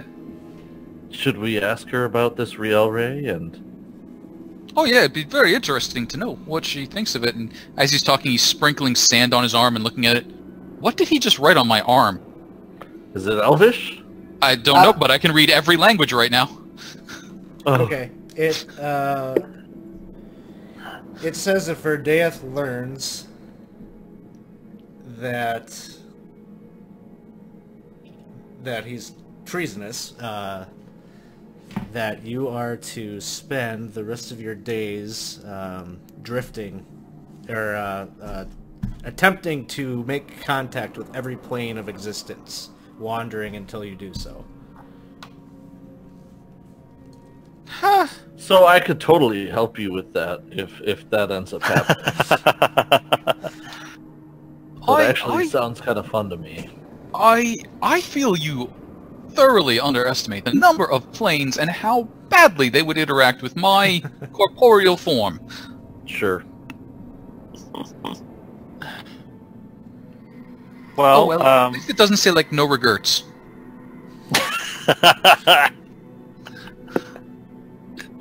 kind of wanted to say that now.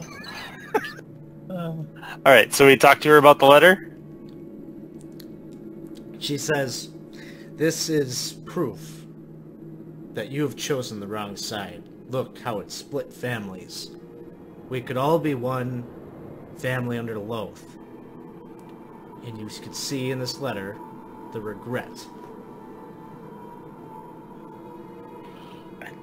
Look, ma'am, no, sorry, you go ahead. Sure. Yeah, you have a better, classier tongue than I do. Let's see. So, I totally understand that, Rehi isn't the cool dude we thought he was. This whole battle that's happening between houses, between families, between all the drow, to say it's less than ideal would be quite the understatement. But we hope that you understand that there are way bigger stakes that led us down this path, while they are very unfortunate. It has to be done this way to prevent everything from blinking from existence to a point where you, your drow, and your families won't even have the concept of the love you have for each other that leads to the pain you share with each other. And the only way to make this work is to continue down the path that we've chosen. Speak of love. Yeah, This, I mean, this four-letter word. No. that's exactly what this letter conveys. That's what that letter conveys. No. Tell me You're it doesn't. mistaken. Okay, let's say the word respect then. There is respect. Okay, there we go. Respect. Do you ever think that maybe... Sorry, go ahead. Mm-mm. Do you ever think that maybe you do know what love is, you just don't call it the right thing? You know, like it deep down inside you respect one another and like, you know, you just don't get that it is love that you're feeling? You know, like how did it feel when Arahi left? Vomit. You're talking to a drow. Come on. No, I'm just trying to say, look, I grew up in Githzerai culture, and, you know, I know a lot about the Gith and the Illithids and all these people that really say they don't care about love, or they don't believe in love, blah, blah, blah. But I don't buy it. So, you know, Dino, do you have, like, that, your hat that I could give her in case she has to puke? Going to puke into this? I give it to him because I'm not going to use it anymore. Yeah, here, if what I'm saying makes you vomit, just vomit into this. She's all right. She moves to the corner of her cell and like sits down, like all frumpy, like. Hear me out. When Arahi... What choice do I have? Right. Okay, you're right. This is kind of... I actually feel kind of bad now that she has to listen to me, but... I suspect these sort of emotions come from worshipping mammalian gods. That was so many syllables in that word. I don't want to try to process it right now. I really just want to make this point. When Arahi betrayed you, left your bedchamber for that of Vardaith,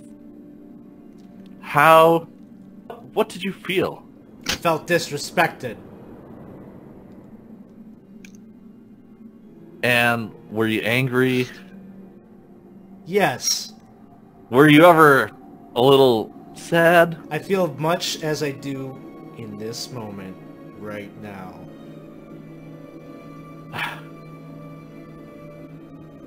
It was love. It was love. But that's okay. You don't have to call it that. I'm going to go back over here and continue resting. And I'll leave you in peace to reflect on the lost love of your life. I won't be doing that, but thanks. Yeah, you can say that, but I know what's going to be happening. Mm-hmm. Sorry. I'm going to say that under my breath. And then I do my, like, detect thoughts to see if she's thinking about it or not.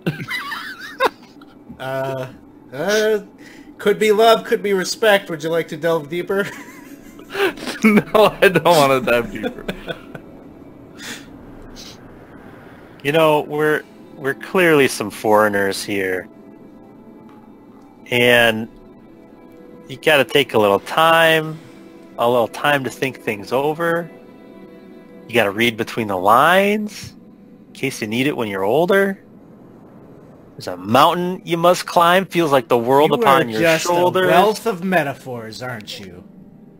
You want to know what love is. You want people to show you. You want to feel what love is. I know people can show you. Listen to the foreigners in front of you. She pretends to sleep. As he's telling her all this, I start playing some music in the background to set the mood. You see, she's got she's laying down, back turned to you, fists just clenched, seething. Awesome. I am going to do some hit dice, I think. While we're waiting.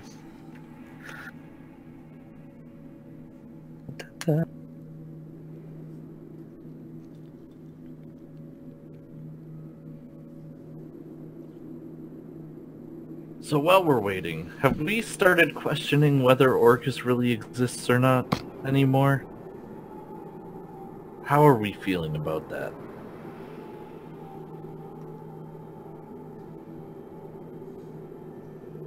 Well, prior to you mentioning the word, I'd never heard it before. Which word? Orcus. Oh, okay. Wasn't that wiped out of all memory and everywhere? Yeah. So pick a different name if you wish. All right. Well, I think he did go by a different name after that, but I mean, we're just talking about a guy who's a thing, a deity, or a being of such evil that its wand still exists and is called Orcus's wand. He even said that existed. Yes, but does it matter if it is this Orcus or another being? Either way, we want the wand, destroy the wand, Lady of Pain doesn't destroy me. Win-win-win.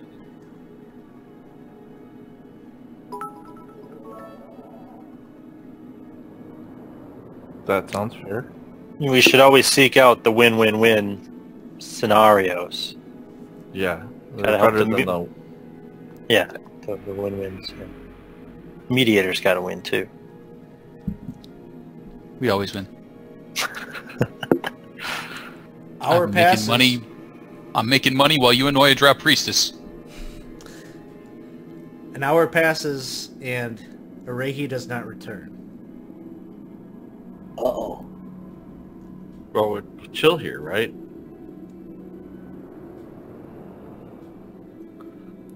All right, I have an idea.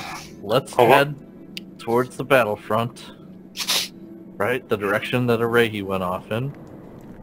We'll find him on the way there, I'm sure, and he can tell us what he's done to help. Do you have any idea, Penton, what the other end of that tattoo would do? Like, he's not allowed to betray you either, right? Oh no, this was simply a binding of me to him. Oh, that sucks. Well, we should have... Did you sign your contracts at least?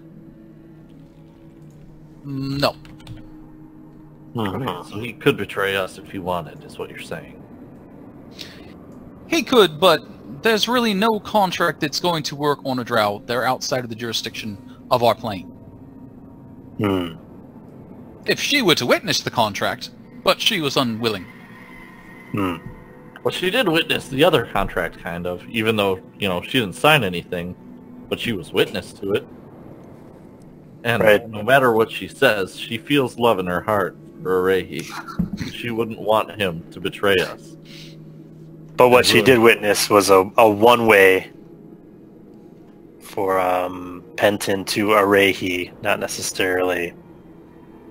Do you know that for a fact, Penton? Or are you just guessing? It was only one way. It looked pretty one way to me. I mean, he had stuff on his arm, too. Never knew Azad to be an optimist. We're running out of willpower to be not an optimist. I have to be an optimist now because otherwise we are half scarred, arm half healed. Arm half scarred? Yeah. So basically, we are proper effed if we don't believe that he won't betray us. Well, since he wrote the contract, I think he had his own terms in his favor. Wow. To the point, the contract is to prevent us from betraying him to Verdeith. She would immediately betray him to Verdeith. Verdeith is the target, along with the wand. Which, all right. Do we have any idea how to contain or destroy? Nope. Well, I have a way to keep things from being able to find it temporarily. Let me see what that's called. Non-detection. It's not like a super high-level spell, but it usually does the trick where it keeps people from being able to find stuff. It kept the Ring of Winter safe for a little while until Clay No-Face ran off with it. A massive bounty was placed on your heads, and I was recruited to return you to the stockades. Yes, I remember. And now he's our friend. Yeah, I mean, in a broad sense, yeah. In any event, with us. we can't control Urehi. The only thing we can control is what we do next, and I feel like we're missing opportunities if we stay here. Urehi didn't necessarily say he was coming back. He just said he was going to go take care of a few things. So I think it's about time. I'm feeling better, feeling ready. We've got this so close. We can almost go home. We can almost go home. Dino, we can take you to Jolt. Wow. I think we can do this. I do have a lot of my spells used up, though. Especially my higher level spells. So, Dino, you're more than your spells. You're more than your spells, and don't let anybody tell you anything different. Oh. You should have all your bardic inspirations back after we rested. All of those inspirational quips you dole out to us on occasion. I can dole out some of those. Yeah. Excuse me. Do you want those right now? No. Save those for the important time. So are you all progressing forward and exiting the tunnel, or hanging out, or... I'm ready to progress. Okay. I think progress, yeah. Goodbye, ma'am. Have fun on your reflections of love. Love you! We love you, too. Don't forget that. All right. I would like to state, I do not. So, you don't have much further that you have to go to get out of this tunnel, of this manufactured tunnel. It begins to climb in altitude as you traverse down it, and at some point, as you move further along, there appears to be some dim light up ahead, which is much different than the complete darkness that you'd been in, save for whatever magical means or torches that you used. When you make your way to the mouth of the cavern that opens back up into the wider vault of the Drow. Rather than feeling entrapped by a cavern, you once again feel as if you're stepping out into a dark night sky, with a spectacular array of multicolored stars above you. Of course, you know that this is merely a trick of the eye, which is caused by the luminescence of the fungi from the vault, reflecting off of the moisture of the stalactites far up, hundreds of feet to the cavern's ceiling. Far off in the distance, you can hear metal ringing and clanging, mixed in with the sounds of a myriad of tiny little explosions and booming sounds. You can almost feel it slightly as it reverberates through the ground. You can see, as you're emerging from this tunnel, right directly to your north and to the west of where you're coming out, you can see that there's like this weird kind of fungal forest. Toadstools that rise up 10 feet. Abnormally large lichen growths. Fungi of various shapes and sizes are spread out, and there's kind of like a purpley haze that lingers there very close to the ground level. You can almost see like small crystalline growths that protrude out of the ground within that forest.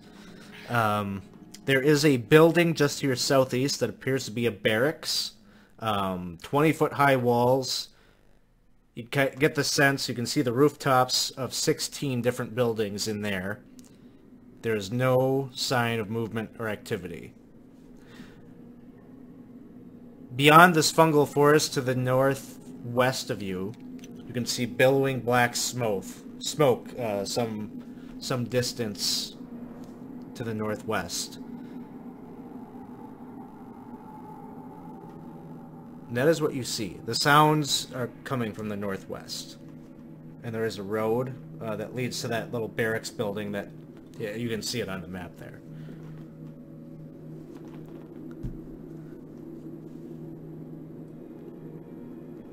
What would you like to do?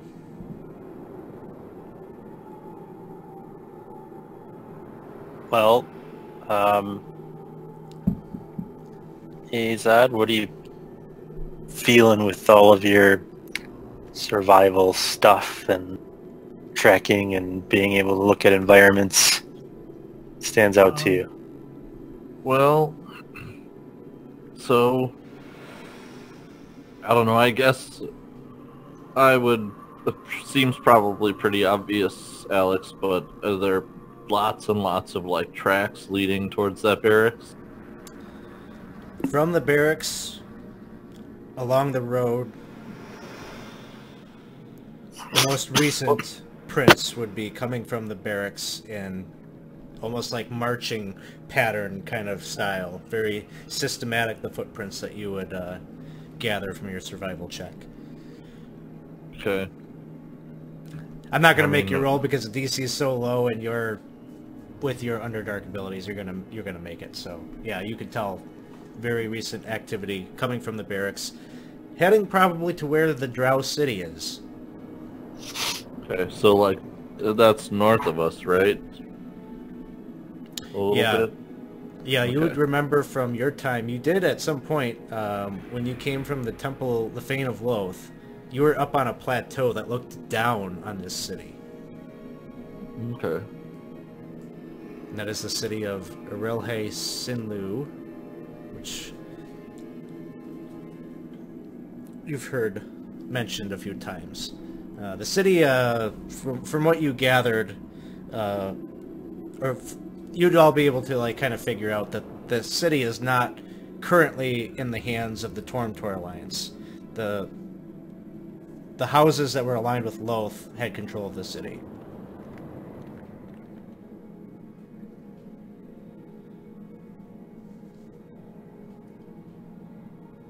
Well, I can send my Arcane Eye and my Familiar up to scout about, but I don't know how much help they will be, as I do not know what to look for militarily. I think we're looking for someone that's going to be on a nightmare, right, as a primary spot, and then from there trying to get up there. That seems like a reasonably bright light. Assess the situation, and we'll go from there. Yeah. So I'll send up an Owl Familiar and an Arcane Eye and look for a horse on fire. So your eye goes up, and you're going to take in the scene of this huge battle that is taking place. I'm going to pop up image of the city itself.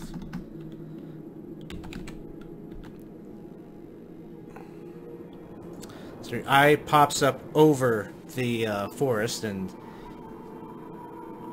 you can see a great battle is taking place just outside the city. From the perspective of that map, the map that I just shared, or the image I just shared,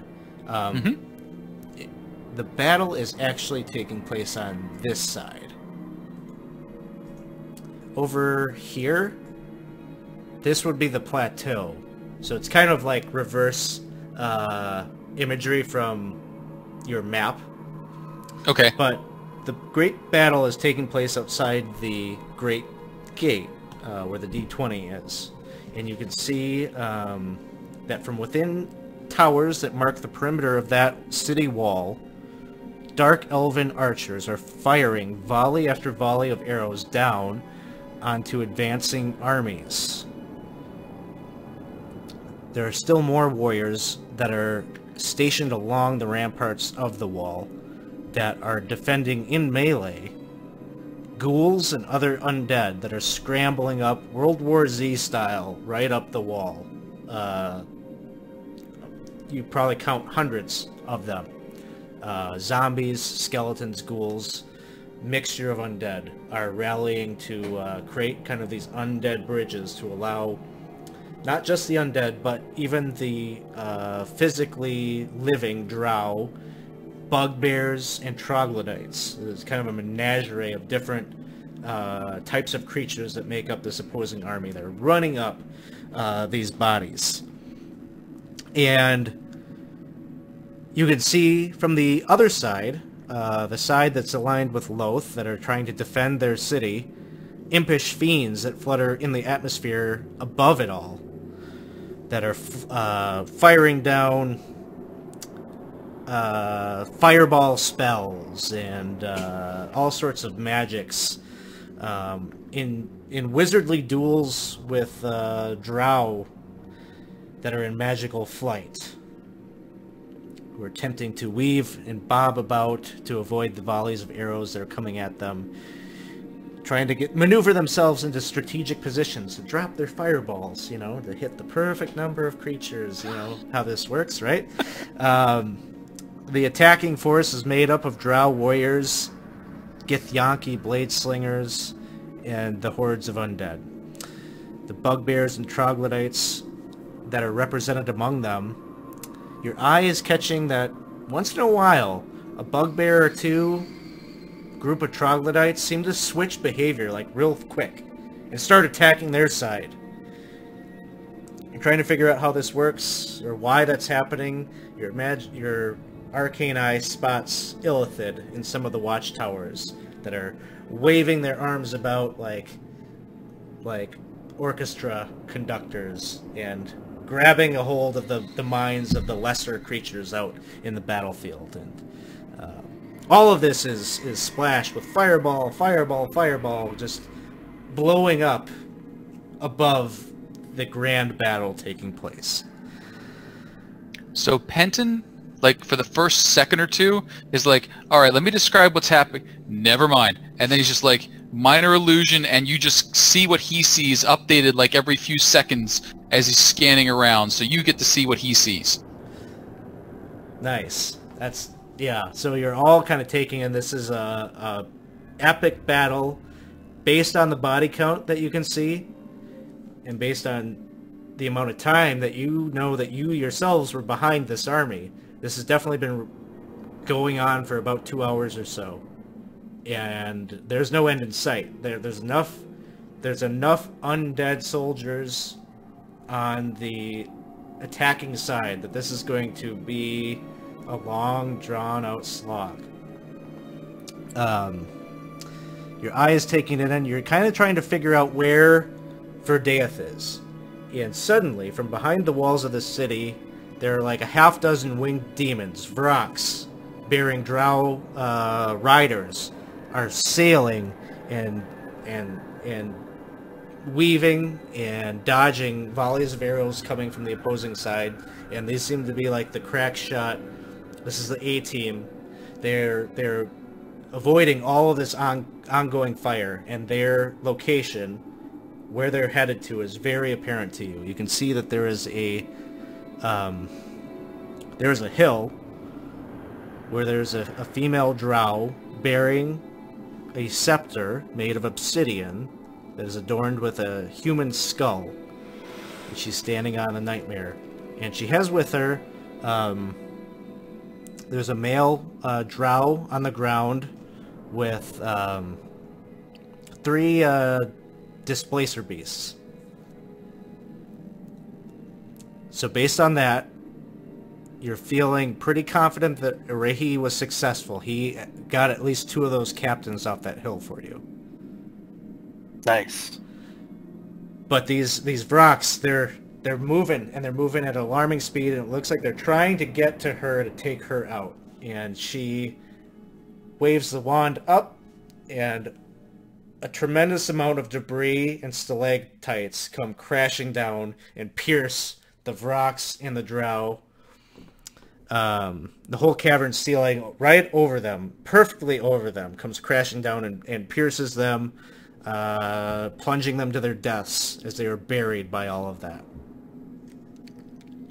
And I'm switching back over to the Vault of the Drow sheet here. That hill is right here where the Drow matron is represented. Well, shall we kill her? Or steal the wand at least? Yep.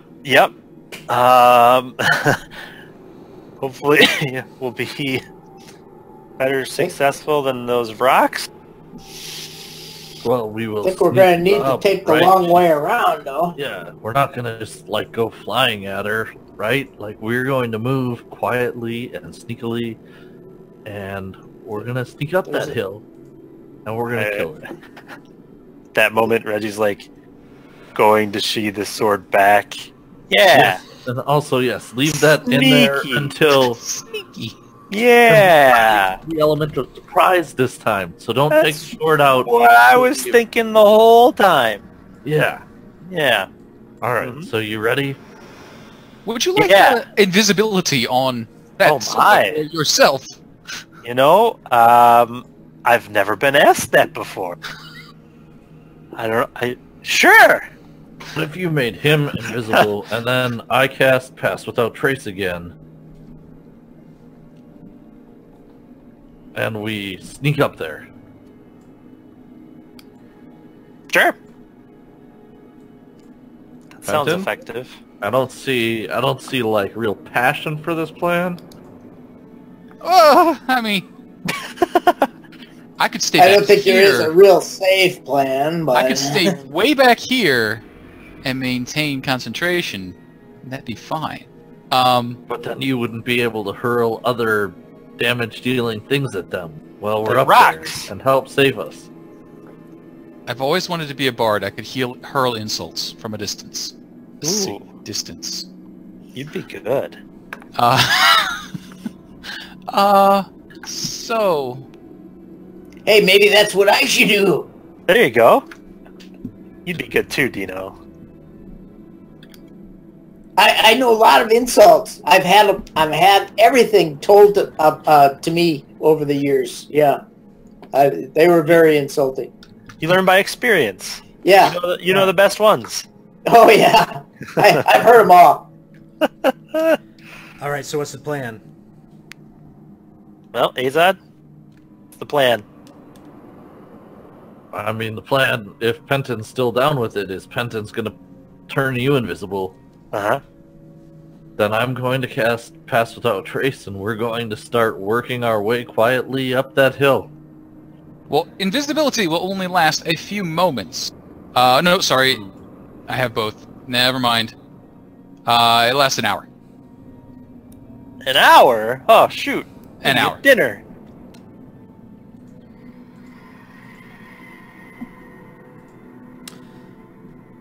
Okay. So, this is the map of the hill that Verdaeth is perched on. There are 3 displacer beasts. Verdaeth herself is on her nightmare mount, and there's 1 drow captain yet there. They are all turned away from you. So, Reggie, you're invisible. Go ahead and position yourself where you'd like to be. And the rest of you have Pass Without Trace. Reggie... Does Reggie have Pass Without Trace on him as well? He would, as long as he's near me, yeah. Okay. Oh, how close does he have to be to you? 30 feet, I think. Okay. So are you all staying within 30 feet of each other? I would be, yeah. I'd stay next to Azad for sure. Mm-hmm. Okay, so Reggie, why don't you move yourself where you'd like to be? Okay. And you can give me also a stealth check at advantage. Okay. Or no, God. just a straight stealth check for you. Okay. The advantage with- offsets your disadvantage. Will we get the plus 10 still, or not? Yeah, he still gets a plus 10, but... Yep. Okay. 26. Okay, so you're the only one that I'm really worried about on the stealth check, so 26 is pretty good. You're getting there. That means Azad would need to be within 30 feet of you. And I'll then move over to there. the rest of you also would need to be within 30 feet of Azad. You've got a surprise round, so let's roll initiative.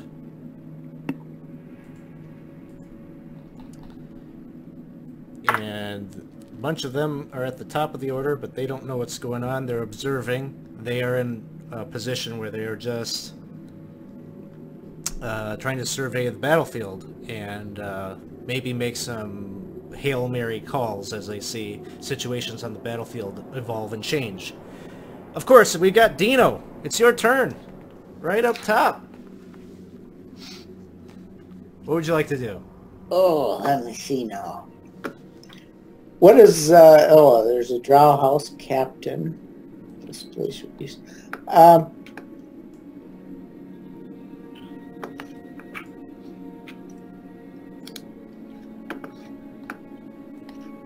I'm going to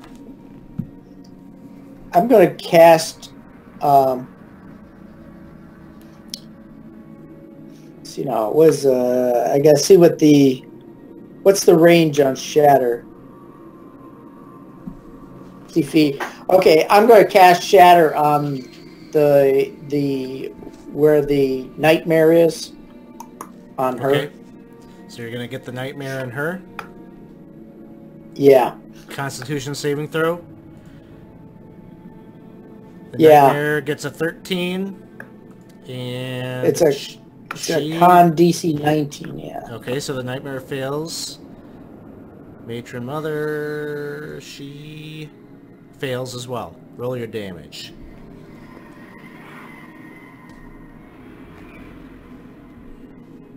$17 points.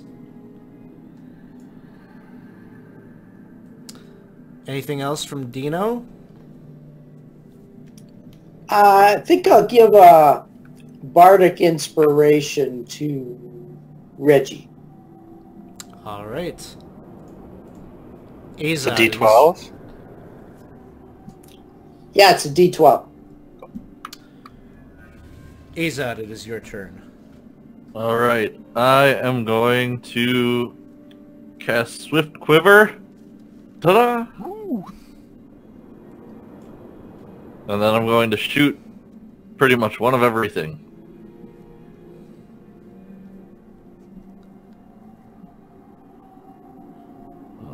So that takes up my big spell slot. And then I'm going to do a little blanket around over here. That way, because now I don't need to worry about hiding everybody. And so first shot at the Drow Matron Mother. Looks like it hits. Nice. And then I'm going to shoot each Displacer Beast. Roll that at disadvantage. Okay, I'll roll it again. Okay, that'll hit. For both all Displacer Beasts, will I be at disadvantage? Yeah. Okay, so that one, and then my next two attacks will be at the other two Displacer Beasts. That one's a hit. So 19 and then another disadvantage. And this one... Oh, I didn't get a crit. But And then my last... you hit the other one. Okay. Now the deal with these is that they are at disadvantage until somebody hits them, and then for the next round until the start of their turn, they can be hit at normal. It basically, you figure out where the illusion is and which one's real. Alright, so I hit all three of them, right? Yep. Alright. and then that one, and then that one, and then with my last thing from the Swift Quiver, I'm going to shoot at this Drow House Captain. It's a hit. Alright. And then I will use my movement to kind of try to spread out so we're not in fireball formation.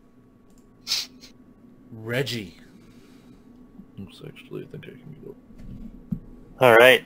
I am going to come up to the captain and give him a couple of swings here with my Holy Avenger Sword. That is a 1. Just a miss. Okay, good. I'm going to swing again. That would be an 18. 18. He meets your sword with his sword and parries that one. Lame. All right, I'll give him a little well met look. So you're doing the epic duel over here. Yep.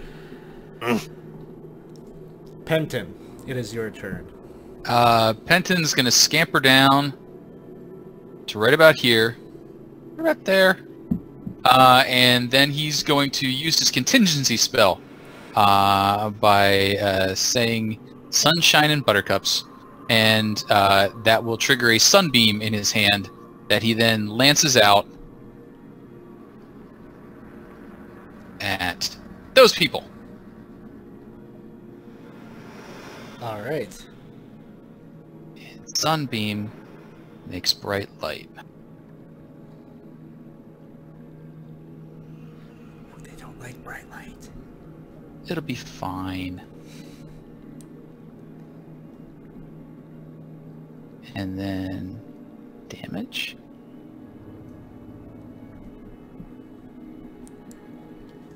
So you're just like holding out your hands and there's like a big charge of bright light that shoots forth? Is that the imagery? That is correct. It's basically sunshine and lollipops. And then he is surrounded by sunlight. So Drow, stay back. Please stay back, Drow. I don't want you near me.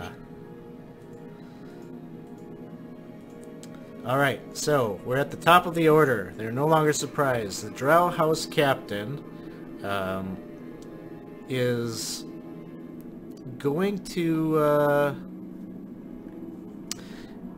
attempt to do battle with Reggie, but he has sunlight sensitivity, so he's going to be at disadvantage while he does this. He gets 3 attacks.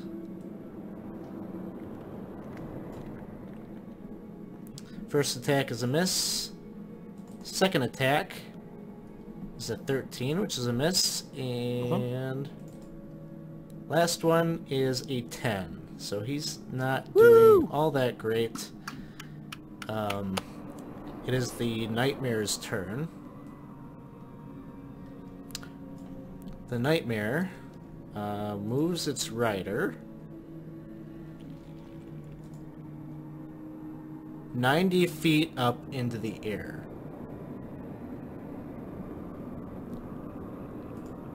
Huh? The Just straight up? Just straight up. So now she is looking down on this situation. Dino, it is your turn. You think you can get away?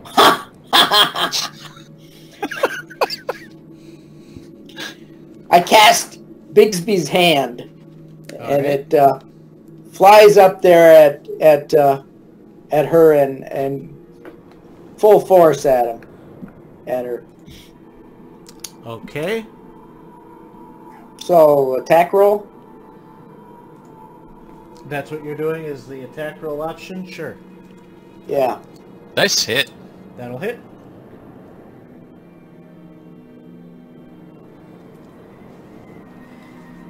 All 22 right. damage. She takes that. And I'm going to take a bonus action and give a bardic inspiration to Penton. Woo! All right. She takes her turn. She casts Harm on Dino. And I need you to make me... I forget.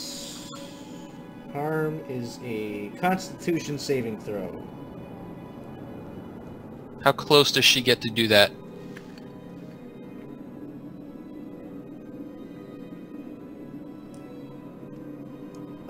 Constitution, you say, huh? Oh, I guess you're right. I said she moved 90 feet, didn't I? I'm asking for counterspell reasons, but I'm sorry. Let's say she moved up 60 feet.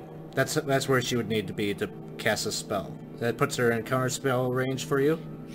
60 feet is counterspell range. Okay, so she's in counterspell range. This is a 6th level spell. So I think that makes the DC 14? Am I remembering that correctly? DC is 10 plus the spell's level, so it'd actually be a 16. 16, okay. And I used my spellcasting ability, which would be a D20 plus something. A 1's not going to help me, so never mind. Okay. Plurk. So there's an attempt to counterspell what she's bringing down here on Dino. Dino, what was your... You rolled a 6 on your con save. Okay. You're going to take 14d6. Oh. Ouch. Ends up being 59 points of damage. Ouch. And that... she's got a bonus action here that I forget. But she can't use it right now. It is now Azad's turn. Did I lose my Bigsby's hand then, too? Probably? Because that What saved was the DC damage? 59 points of damage. So half of that would be what? It would be a 20. DC 28? Yep. Okay. You'd have to roll like a 20, so give it a shot. Because it's a Constitution save, yeah. So, Constitution save. yeah, so probably he can't get it, but we'll see. Oh, he was Valiant close. effort. All right, Big B's hand is gone. I am going to shoot everybody again.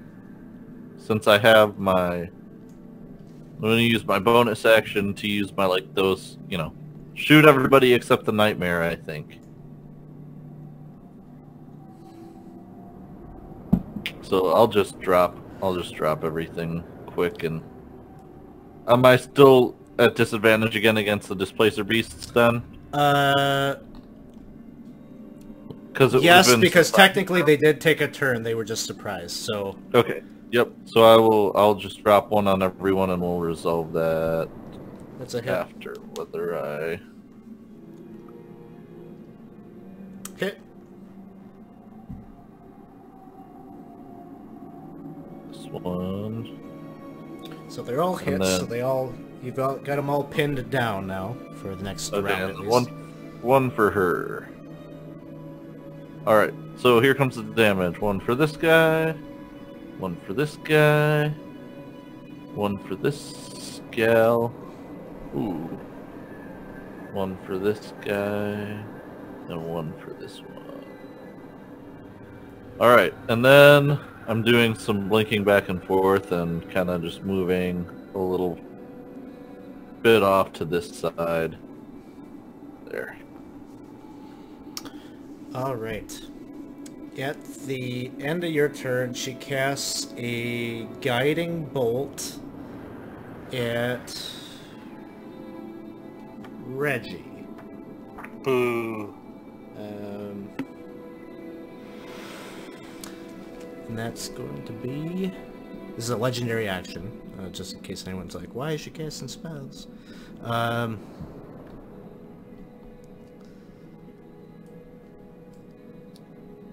That's going to be a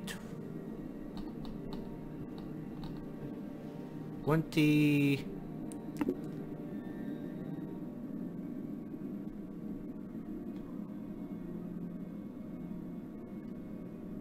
It's like a 24. Oh yeah, that hits. It's at least a 24. So, Guiding Bolt is 1d10, I think. Let's take a look. I can handle that. Nasty.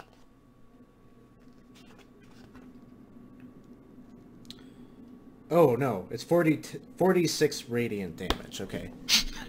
I'd rather 1d10. 15 points of radiant damage, and the next attack roll against you is at advantage. Yep. Alright. Next up, Reggie. Alright. I'm swinging at my boy here. Oops, that was not the right one. An 18. He parries it. Ah, man. There we go, a 30. Yeah, he can't parry that. Yeah! Suck it. Alright, so that is 13. Alright. 13 damage. Drawn blood. He's looking Unless he's a weary. fiend or an undead. He is not. Damn it. Alright. Anything That's my turn. else? Alright, Penton. Before your turn, Penton, if you cast another Guiding Bolt, again at Reggie. No, Reggie! Or no, yeah, she does that. And she...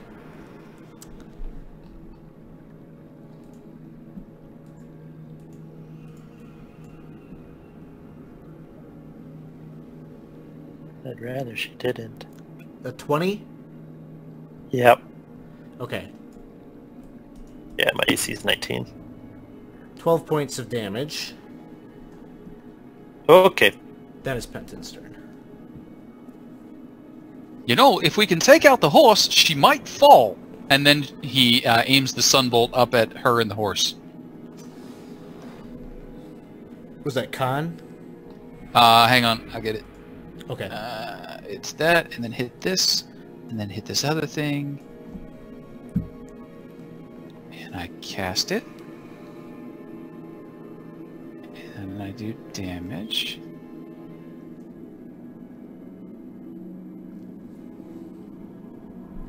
And if she failed, I think she's blind. Okay. Effect. So she was just like aiming directly at Reggie, and you can see as your sunbeam hits out, you can see she's like kind of feeling around, trying to regain her touch with reality and try to figure out where to bring down her spells.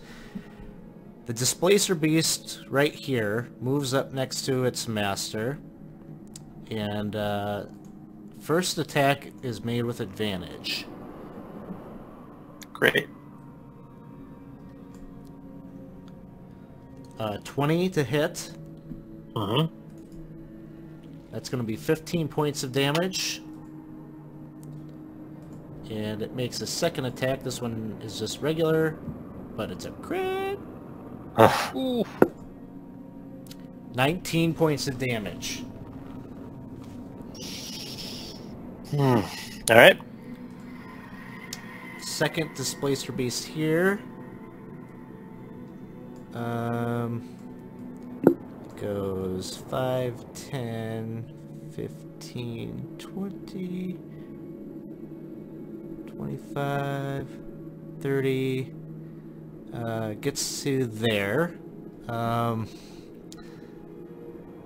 and I think I've got these guys kind of wacky little, there we go. Its tentacles, the tentacles on its back, I don't know if I could pop up an image of what this thing looks like here, but these barbed tentacles on its back are what it's attacking with. So it stops like 10 feet away from you, and it's the tentacles that reach out and are clawing and grabbing at you. Okay. First attack is a miss, second attack is a 19. Ooh. 19 hits? Yeah, well, that's my AC, so I Okay. think that, right? It wins Yep. and tie? Yeah. Yep, 11 points. Okay. And then number 3 will move up here and is right behind the warrior that you were dealing with. And it makes 2 attacks. 23 to hit. Oh, yeah. 10 points. And a 15 misses. Yep.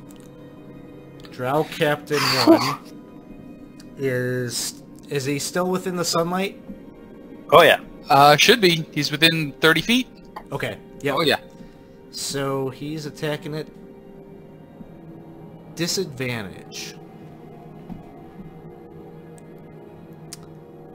And actually, no, he moves around. So he's like dueling with you, Reggie, but he moves over here, and Dino and Penton, you see him hold out a hand as he casts fairy fire down on the two of you.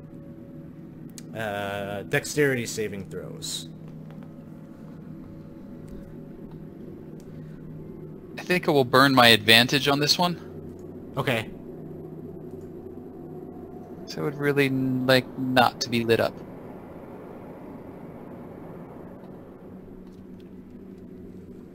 Woo! Okay, you both save. The nightmare is going to move her.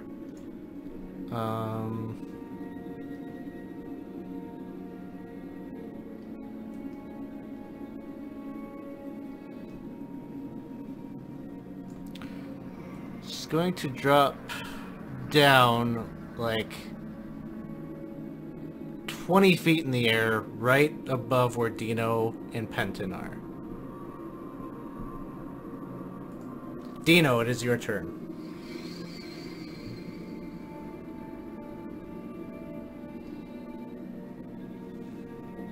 I am casting Shatter again at her.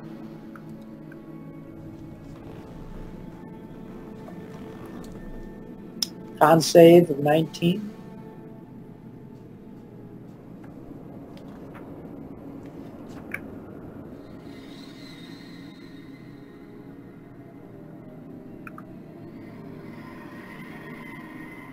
Okay. I just had to read because I was trying to figure out how does that affect her if she's up in the air, but it's just a basically painful point of sound. So con save from her is a 19, which I believe is your DC, so she saves, and the nightmare fails.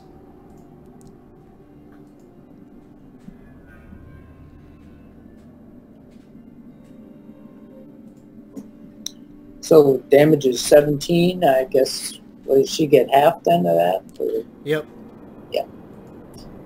And All right. I will use a bonus action and give Azad a Bardic Inspiration. The nightmare dies, and she drops the 20 feet and takes 3 points of falling damage from that. And now, she is not happy. Not happy at all. But is she still blind?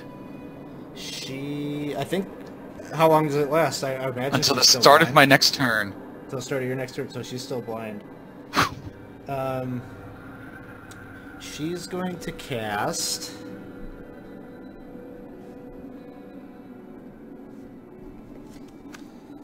The sight thing makes me pause for a second.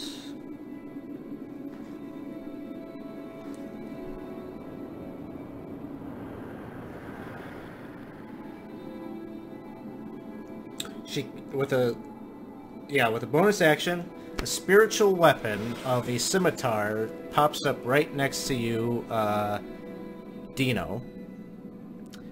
She's going to attack you with it at disadvantage. And a 25 to hit, Dino. That hits. That's a disadvantage. That's a disadvantage. She hits you for 12 points of damage. That was her bonus action. With her action, she's going to summon a demon. I'm going to try and counterspell that. I'm going to throw a... Question.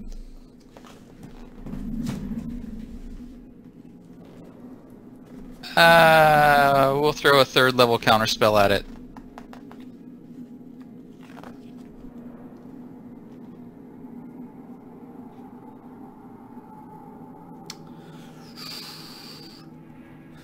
Can it be counterspelled?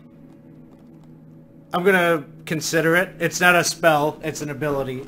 But give me a roll. Give me a d20 roll. Ah! It does not counter it. She summons a yokel that enters the battle. And that is her turn. Azad, it is your turn.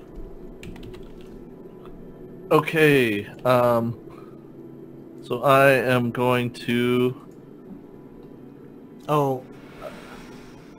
Yeah, go ahead. Okay, I'm gonna do some... Where's this yokel at? Right there? She pops it, yeah, right behind Penton. Okay, is it bigger than that? Is it bigger than that? Nope. It's a medium size. Okay, so I'm gonna shoot at her, the Drow Captain, and the 3 Displacer Beasts again. But this time, for my first 3 attacks, I'm using my magic arrows. So for her, the Drow Captain, and the first Displacer Beast, and then the other 2 I'm using the ones from the Swift Quiver that can't be magical. So her. Ooh, I have advantage on her for some reason. She's blind. Because she's blind. She's blind. Okay, so hit her. Maul her. Get her, Ray. And then my mouse is being a little tricky again. Trying to hit the Drow Captain. And then disadvantage on Displacer Beast. Yep.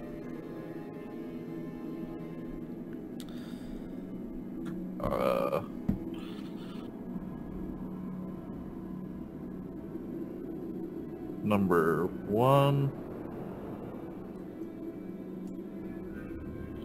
Hit it, and then the other 2 Displacer Beasts. My mouse is really killing me right now, sorry. I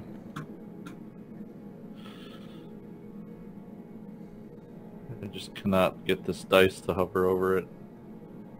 I'm just gonna double click it. Alright, does a 16 hit it? Does. Alright, and then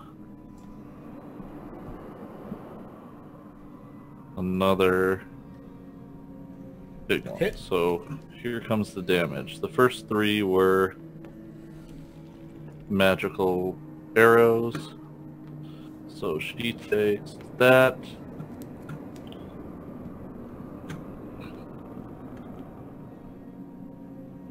Gosh. Alright, so this is the damage for the Drow Captain. This is the damage for the first Displacer Beast. This is the damage for the second Displacer Beast.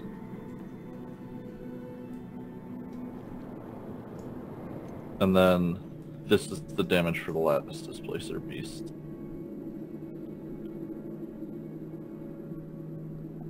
Okay. So arrows stuck in all of those creatures, and then it's Reggie's turn. All right. I'm gonna hack at this this dude again. That's a 30. Oh yeah. So that'll be 12 damage. Then I'm gonna hit him again. That's a crit. Woo! You want to smite?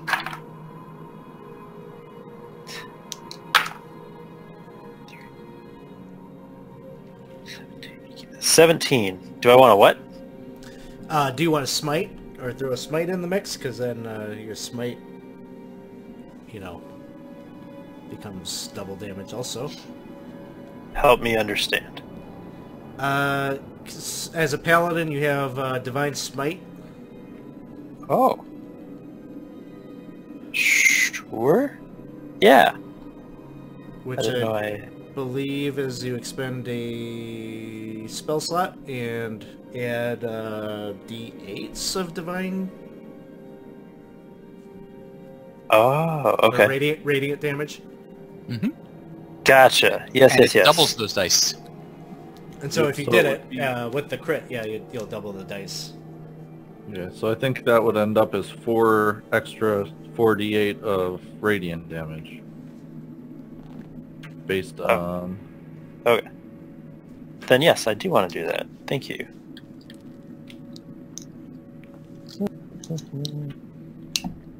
Alright. And 19 radiant damage. So 17 from the attack and then another 19 radiant.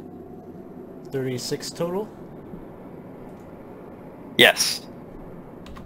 Alright, he's still alive, but he's looking rough. And actually, Reggie, you have spell slots. You can choose whatever level spell slot you want, and for each level above first, it would go up another d8, just so you know. Gotcha. I'll do a second level spell slot. Okay, so you can throw in 2 more d8s. So it's another 6 radiant damage. Another 6, okay. Alright. The Matron Mother has a legendary action.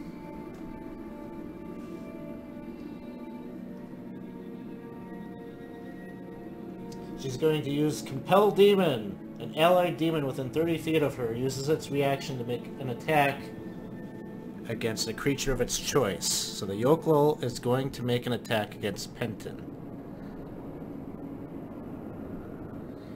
Ow. And it rolls a 10. I think even a 10 misses Penton, right? It rolls... What's the total attack? Total is a 10. Oh, the total is a 10. Yes, a 10 Roll misses. 4 plus Woo! 6, I got a 10. Woo! Ah, she was trying to knock out the concentration on that thing. Penton, it is your turn. Okay, so Penton's gonna scamper around the demon. He's gonna line up his shot and hit the demon and the matron. Light. Light. Wait, target the right people. Come on. You can do this. Here we go. And then make light happen. Cast. Damage. Effect. Blind yokel. As the yokel is blind, Penton goes, ah! And runs away. Very good. Or actually, oh! I think he does this, by the way. As he runs, that little thing right there as he goes. The Displacer Beasts are raining down attacks on Reggie. A 20 to hit. Deals 9 points of damage. Okay. No! No, that's not true. It's just... he isn't having stuff in Fantasy Grounds. Oh. He's fine. I'm fine! 12 didn't look misses. A 12 misses, yeah. Next one is an 8, a Yeah. 13, Get out of here. and the third one, a crit. Deals 20 points of damage. Second I don't attack believe it. misses. The Alright. Drow House Captain is still getting hit with that that light. You don't like it. Yep.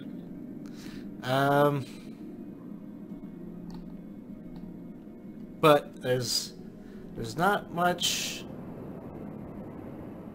he can do, although he barks out a command to one of these displacer beasts. And one of the tentacles tries to grab Reggie. And it misses.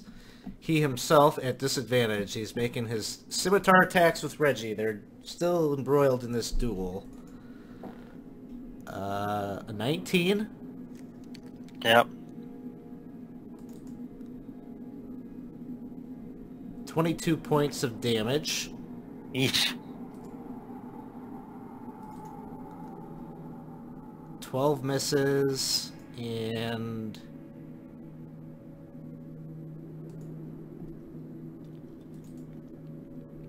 ...12 misses.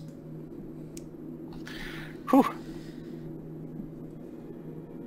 Matron Mother has a guiding bolt that she is shooting out at Penton.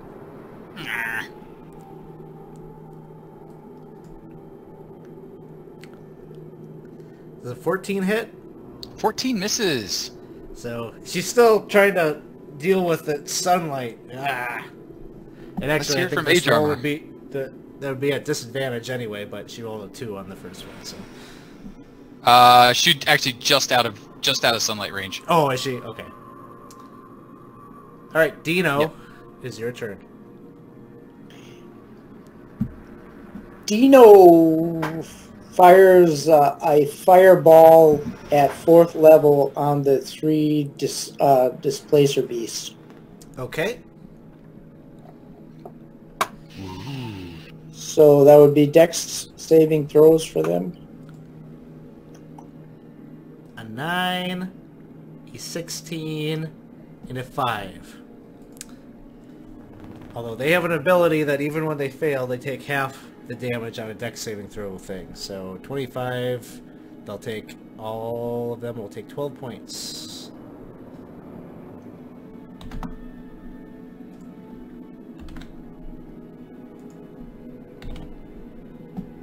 Anything else from Dino? I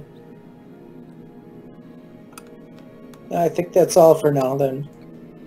Drow Matron Mother She is not blind anymore, by the way. is not blind. She's going to cast Harm on Penton. Constitution saving throw. Gonna try another counter spell. You can. Just keep trying. We're gonna go 3rd level again on that. D20, come on. Can I use a critical attack on this? Ah!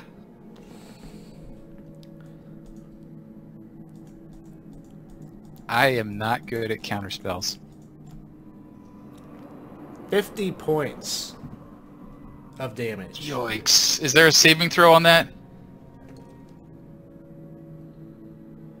Oh yeah, your roll was for the, Okay. the counter spell. You do a Yeah, sorry, my roll was for the counter Sorry. spell. What do we get for saving throw? Con? Yep. Probably You do not save. And how many did you say? 50. 50. Ow.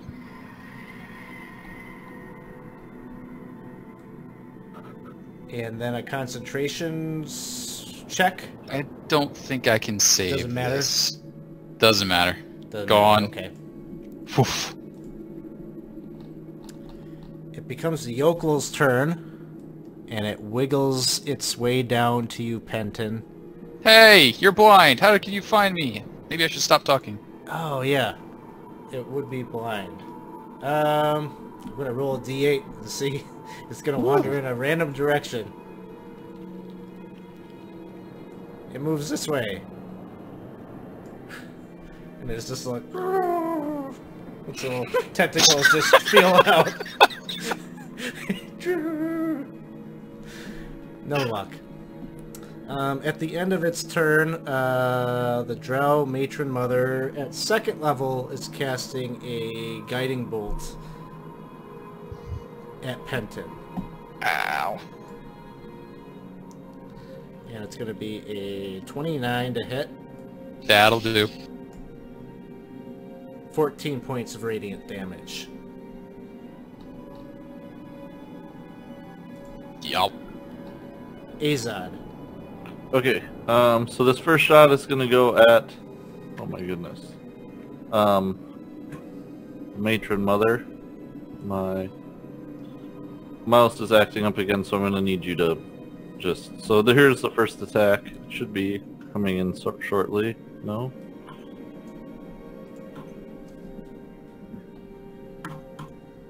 There we go. And then the second attack will go at the Drow House Captain. Ooh, that's a miss. And then the next attack will go at Displacer Beast 1 at disadvantage.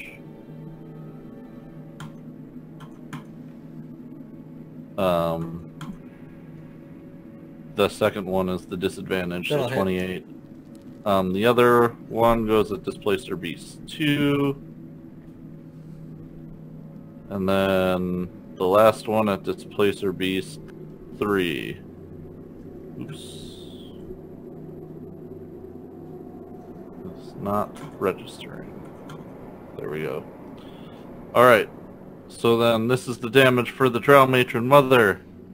This is the damage for Displacer Beast 2, or 1, sorry. Coming up shortly, I think. Yeah. And then this would be the damage for Displacer Beast 2, because I missed Displacer Beast 1, and this would be Earth, yeah. Okay. Alright, So, so the first... 14 points is going on... the Matron Mother. Okay. Then the 11 goes on Displacer Beast 1. Okay. 13 to Displacer Beast 2. And the 10 to Yeah. Displacer Beast 3. Alright.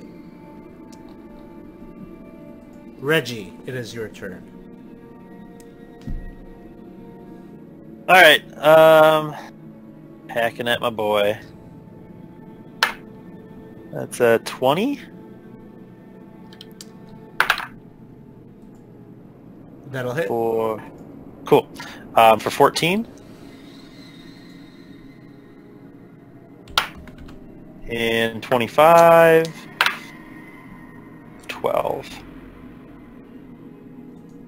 You drop the captain. Yeah! As he just mistimes that one parry and puts himself in a vulnerable position. You lop his head off and it goes flying off the hill and his body drops. I'm also going to cast Sanctuary on myself. As a bonus action. The Matron Mother uses her, she attempts to use her legendary action to cast Guiding Bolt on you. She's going to have to do, it's a wisdom saving throw, right, Reggie? Correct. 16. And she fails it, so she has to choose a new target, and she chooses Dino. And rolls a 1, so she misses. Ha! Yeah! Penton.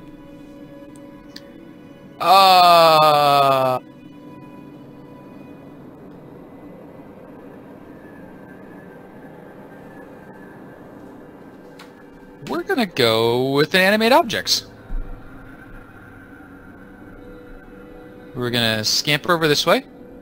We're gonna animate a bunch of clouds of dirt and rocks and debris and start pelting people. We're gonna have 3 hang out by the yokel, and 3 hang out by the drow priestess, and 1 each hang out by the displacer beasts, and just start pelting. And then 1's gonna hang out and defend me. 1, 2, 3. So drow matron, +8. Gonna assume 1 hit. 1 hit. So drow matron takes 5 points of damage. Okay. Yokel, +8, maybe 1 hit? Yokel's AC is 15. Yep, 1 hit. Yoko takes 5 points of damage. Displacer Beast 1. Displacer Beast 2. Okay, hang on. These are going to be at disadvantage, aren't they? I don't think so, because Azad hit them all. Ah, cool. And then Displacer Beast number 3. Give me your die. So 21, 19, 12. So 1 and 2. I just like rolling ones. So 5 each. 5 each, okay. And then 1 hanging out near me to keep the yokel away. Alright. The Displacer Beasts. First one attacks Reggie. 17 to hit, misses. 12 misses. Displacer Beast 2. 19. That will hit. Does my sanctuary only last for 1? No, so he has to make a wisdom saving throw. Yeah. He gets a 21. Okay, that's yep. 9 points of damage. Okay. Second attack misses. The third Displacer Beast there needs to make a wisdom saving throw.